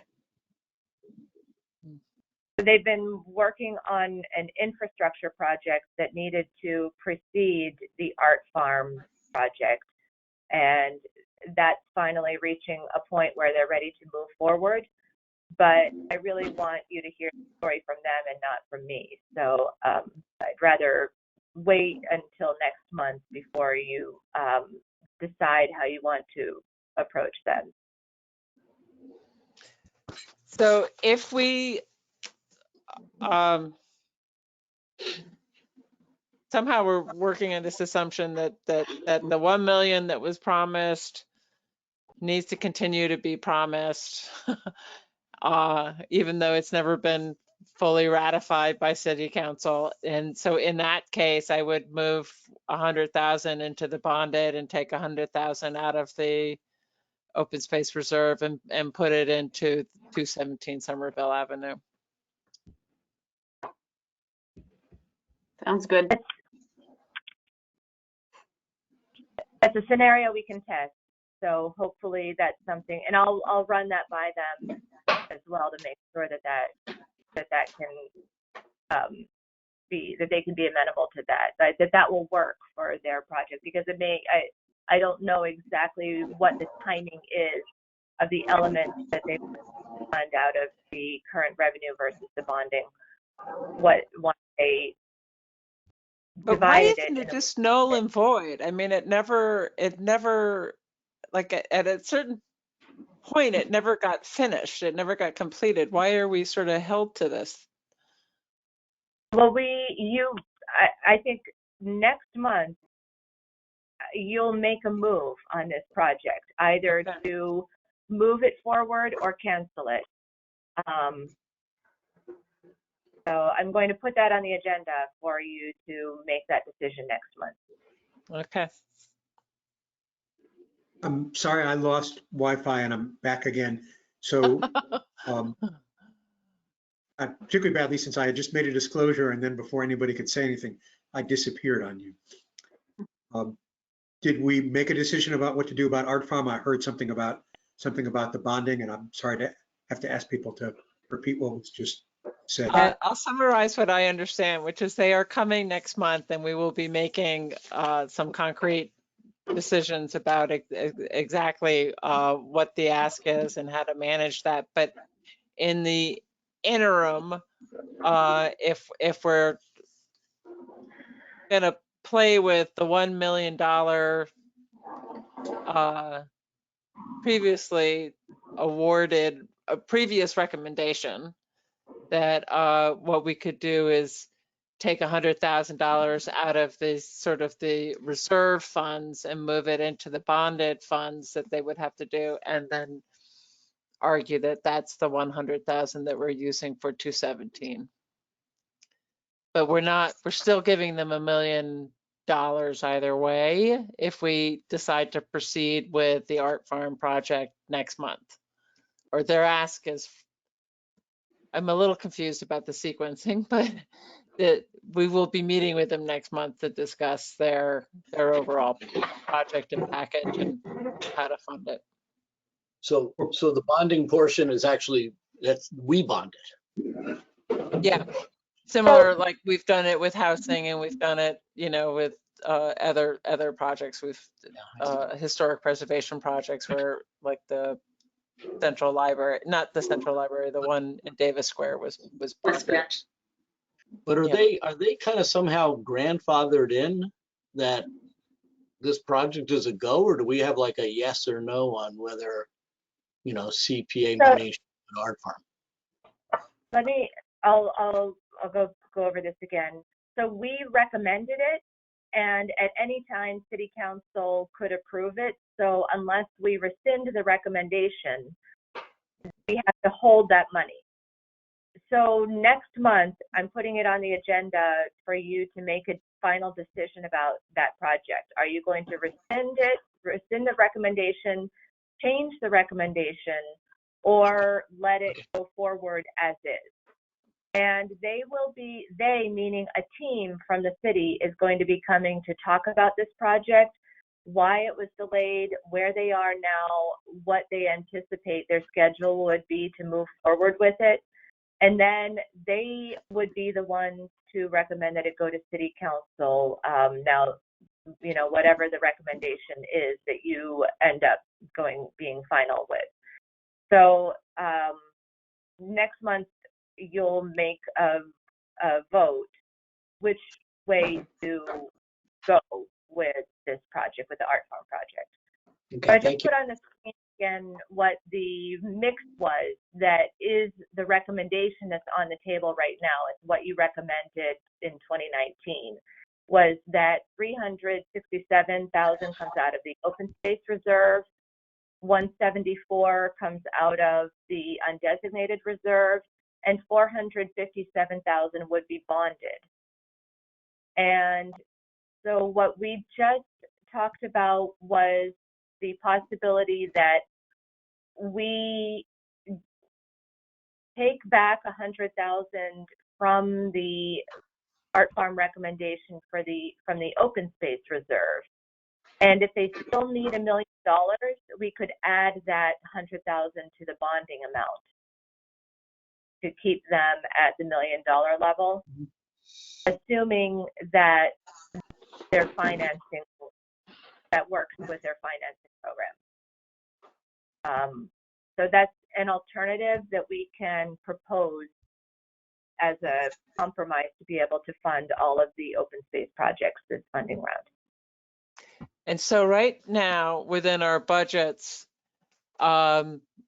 we have to hold in the bank that open space reserve of the 367 and the undesignated of 174, but the bonded is invisible to the budget reserves because it's not bonded yet. So, Yeah. so there's actual, So when we talk about that we want to take back Okay, 100,000, that's we're not really well- taking back 100,000. We're just re-delegating where it would come from. Yeah. Yes, but that we Looking have at- about 500,000 earmarked in our budgets and our accounting that's for Art Farm. Yeah.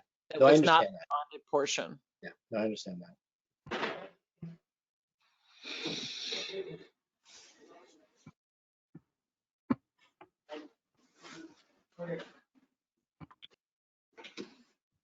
To what extent does the commission get to weigh in on the numbers of the projects that are being presented? I mean, is it really, we just have a yes or no vote, I guess, arguably, but I mean, when we see like a, cost scenario that, that raises questions, is that something that we question?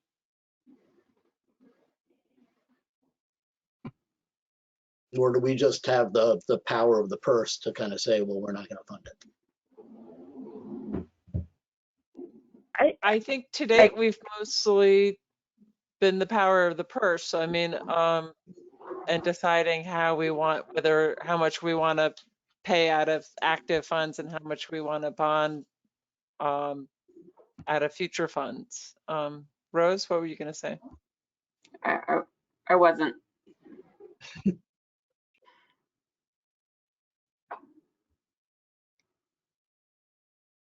But I think that's part of what the presentation's about, is the chance to discuss with them their budget and how they come about these numbers. And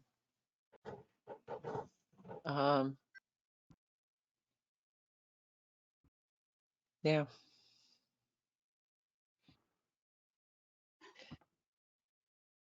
So because it is getting late, we do have a little bit more business not related to the budget to do before we finish tonight. Did we stick numbers in for those 2 other projects? I don't think we did. We did not. So let me just point out that, I'm sorry, I interrupted one of you.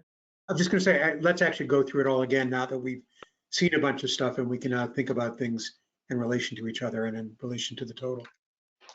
Okay.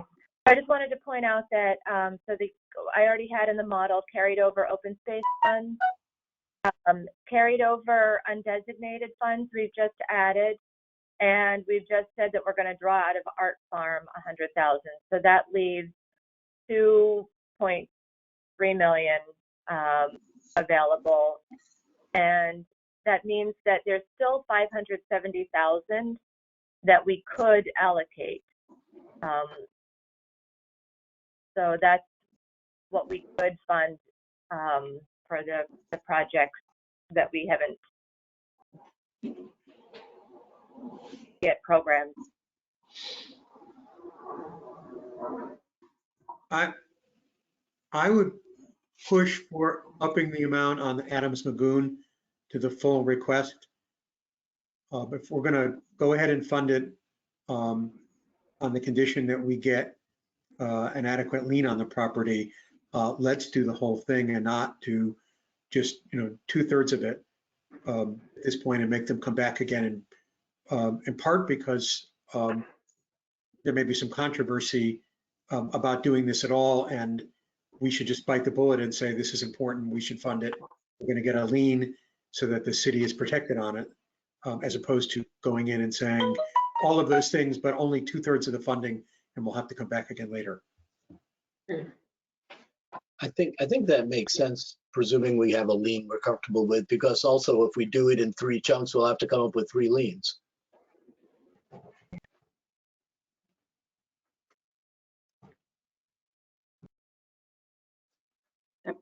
Makes sense to me.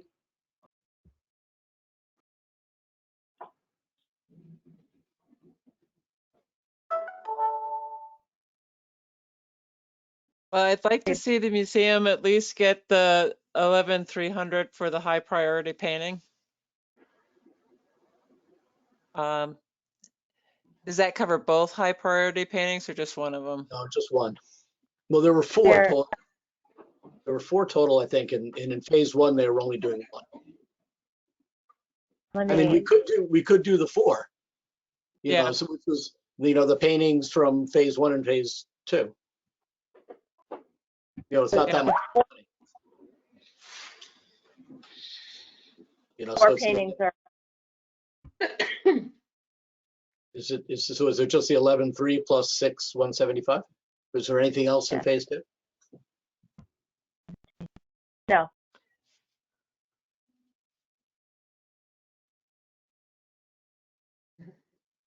So that's 14,700, 17,475. 17,475.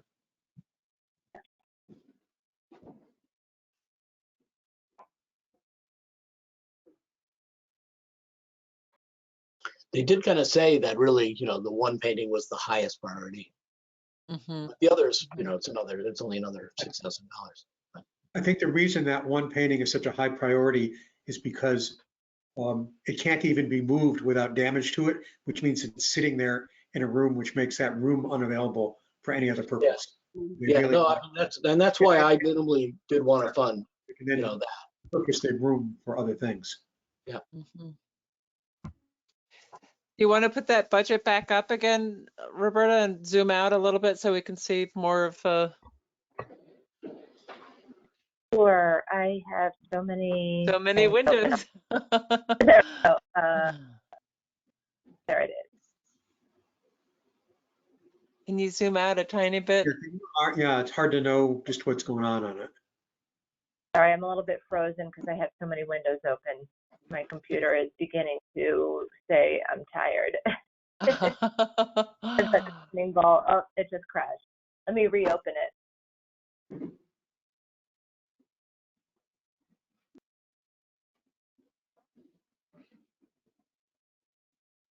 I didn't download it.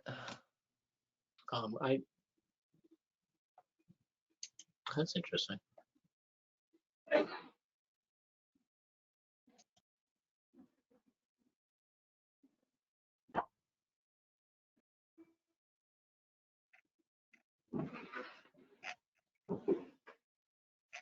I can zoom in a little if you want.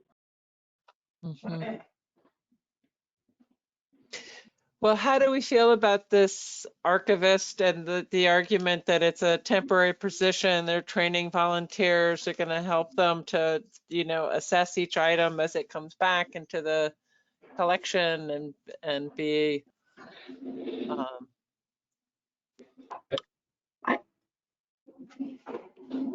From returned. my perspective, as long as it's a temporary position, this isn't a permanent thing. I think of it as a consultant similar to I don't know, structural engineer or a architect or somebody that's hired to support historic renovation.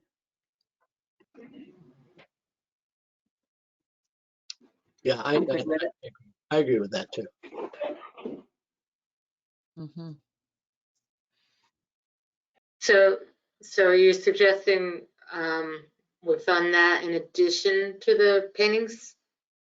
So that would be in addition to the paint, that would bump them up to 87. So, yeah, that would be 87. So that's leaving out the storage furniture. Yeah, they can find money for the storage furniture. So if I'm reading this right, the thing that they sent us was 86,000, and that included the storage furniture. Our numbers don't quite seem to be adding up. Am I reading that wrong? Yeah. They had the painting as being only 11,300. Right. Yeah, the paint. Yeah, so you're right. The number. Oh, wait a minute. No, 70,000 plus 11,000 would be 81,000 plus 5,000. That's 86,000. Right. So that's 86,000 including the furniture, and we just said 87,000 without the furniture because we're using 17,000. Because we're adding. Because adding we the added, next column.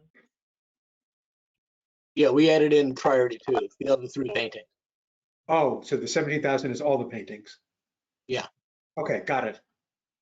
So we're saying we would do column 1 and column 2, but not the storage furniture. Yeah.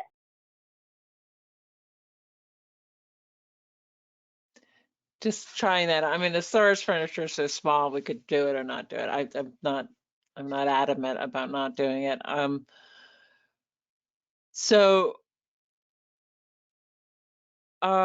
mean, so Roberta, you showed us a big number where you said, well, we could still spend, like $400,000 or something, and we don't need to. I mean, we can continue to keep this for we could look at that number and say, well, that's our emergency requests and our,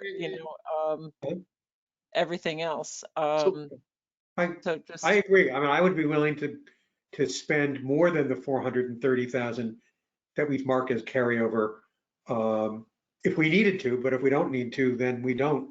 And we've said particularly for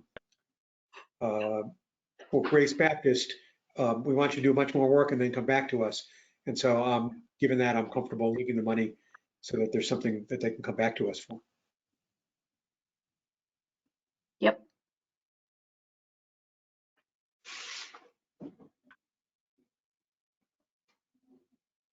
So that would be where we land with the discussion that we've had tonight.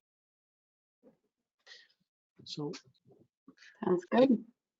So what I'm uncomfortable with giving, what was it, the Grace, the one you just put the zero in? Was if we don't, like, I understand that it's unlikely that they're gonna be able to mobilize to get the windows put in this winter. But if we agree that the windows need to be replaced and they want to replace them next winter, is there a way for them to get funding from us in time to do it next winter, or are we in the exact same situation next December? With them coming in a year later and them not being able to do the windows next winter either. I think that's the right question. It would be at least like 2 years before they could, have the improvements done. Right, or we could say, we're not prepared to do it now because there's so much stuff in the pipeline, but we encourage you to come in the spring if you're in a different position, and we would consider money for windows in time to get them done next winter, despite Yep. not including this funding round. Can they reallocate money that they haven't spent or haven't been able to spend to a higher priority project such as the windows?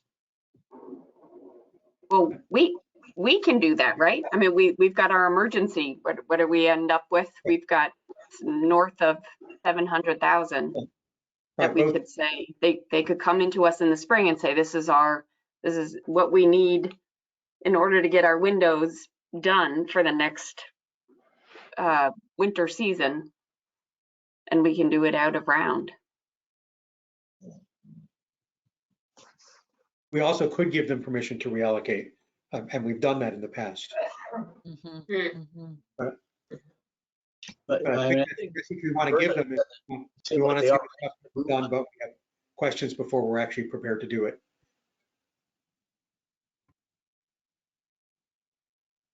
I mean, I'd love to see them eventually get the full 1,300,000 and have this building in a beautiful shape. I just want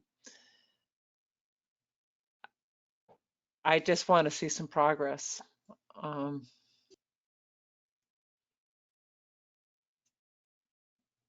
And I want to know that they're able to manage the money responsibly. yeah, no, and I certainly respect that the position. I don't have the historical, perspective, to have that on my, to know about that. I think if we give them the flexibilities discussed here, whether it's the opportunity to come back in the spring for off-cycle funding and also give them the opportunity to reallocate the existing funds, I think that should help in that regard. So even if we say zero, we should certainly provide them with additional guidance around the flexibilities that we're looking to provide for the near future. And yeah, I mean, and let them know that we still sort of, believe in the project. It just was a very competitive funding round, and that they still had monies that we felt that they could be moving forward with, and it would, yeah. However we say it more politely. Soften the blow, right? All right, folks, it's 8:47. Let's we'll revisit this. So is there any other sort of things that we'd really like to have more information on for next month's meeting? We've got the question about the instruments and private residents. We're going to hear from Art Farm to talk to them. Do we have any burning questions for Grace Baptist that we'd like them to answer that would make us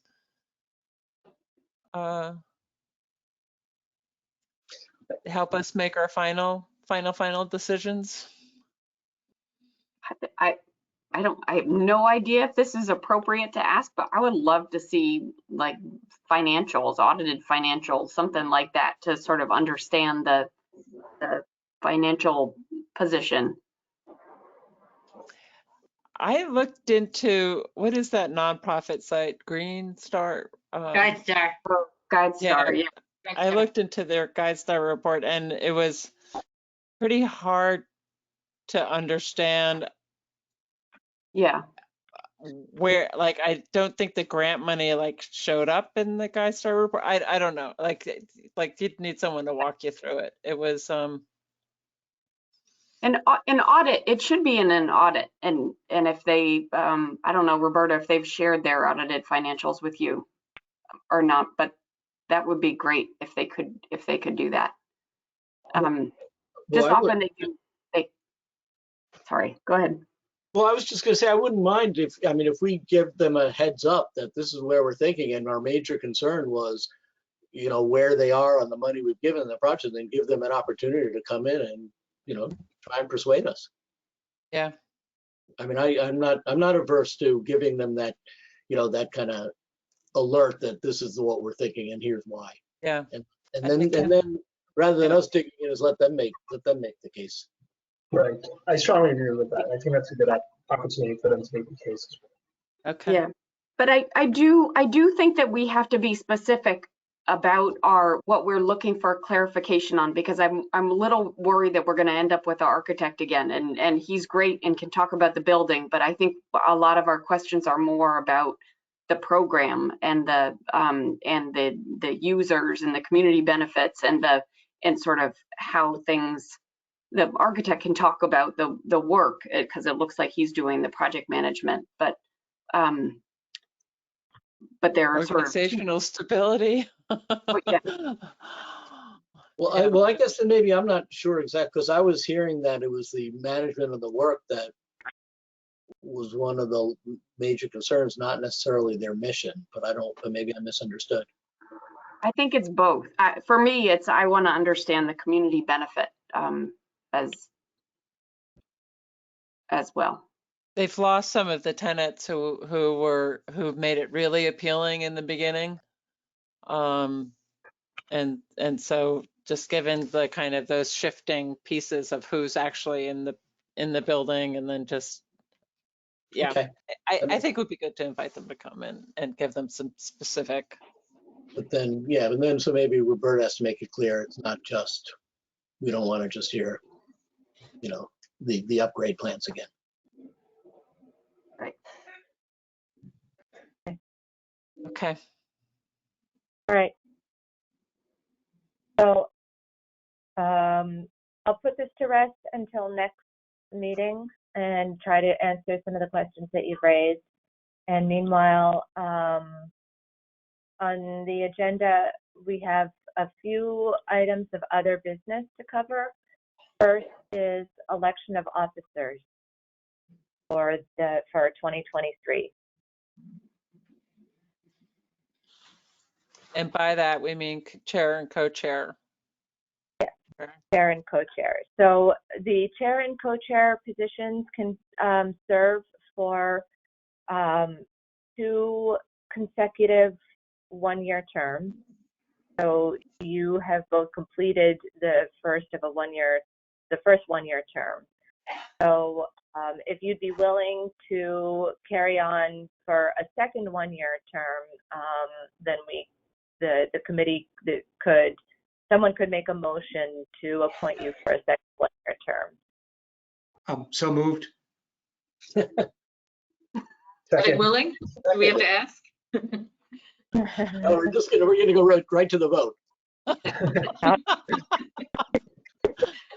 All right, I'm going to call the roll. I was going to say I'd be willing to do it again for another year unless someone else would really like to get this experience to take the. All right. Great. All right. We're gonna skip the debates. Yes, hi. Dick.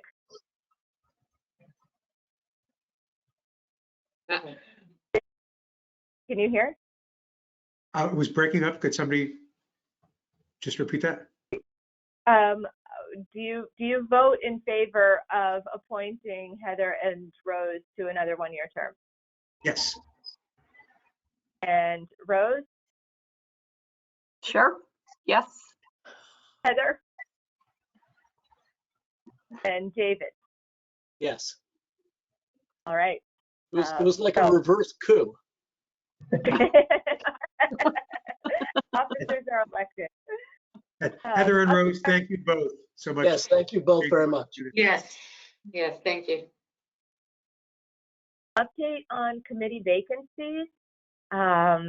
So we have 2 vacancies right now. The Housing Authority vacancy, I keep hearing anytime now they're going to make an appointment to the Housing Authority so then they can appoint someone to our committee, and it hasn't happened yet. So nothing we can do but hold tight on that. We also have a vacancy for PSUF now that Rebecca has left, and I know that they're in the process of hiring someone to replace Rebecca, and so that person will take her place on our committee. And we have interviewed some candidates and made made a recommendation for a candidate to take Tatiana's seat starting next year. So I'm waiting for that recommendation to be approved by the mayor, and then that goes to city council. And so I don't know if we'll quite make it in time for that person to join us in January. That would be wonderful if they can. It just has to move through the city channels. So that's the update on committee vacancies. And there are still vacancies on the historical commission. I'll just keep saying that until there aren't. So if you know anyone who would like to serve on the historical commission,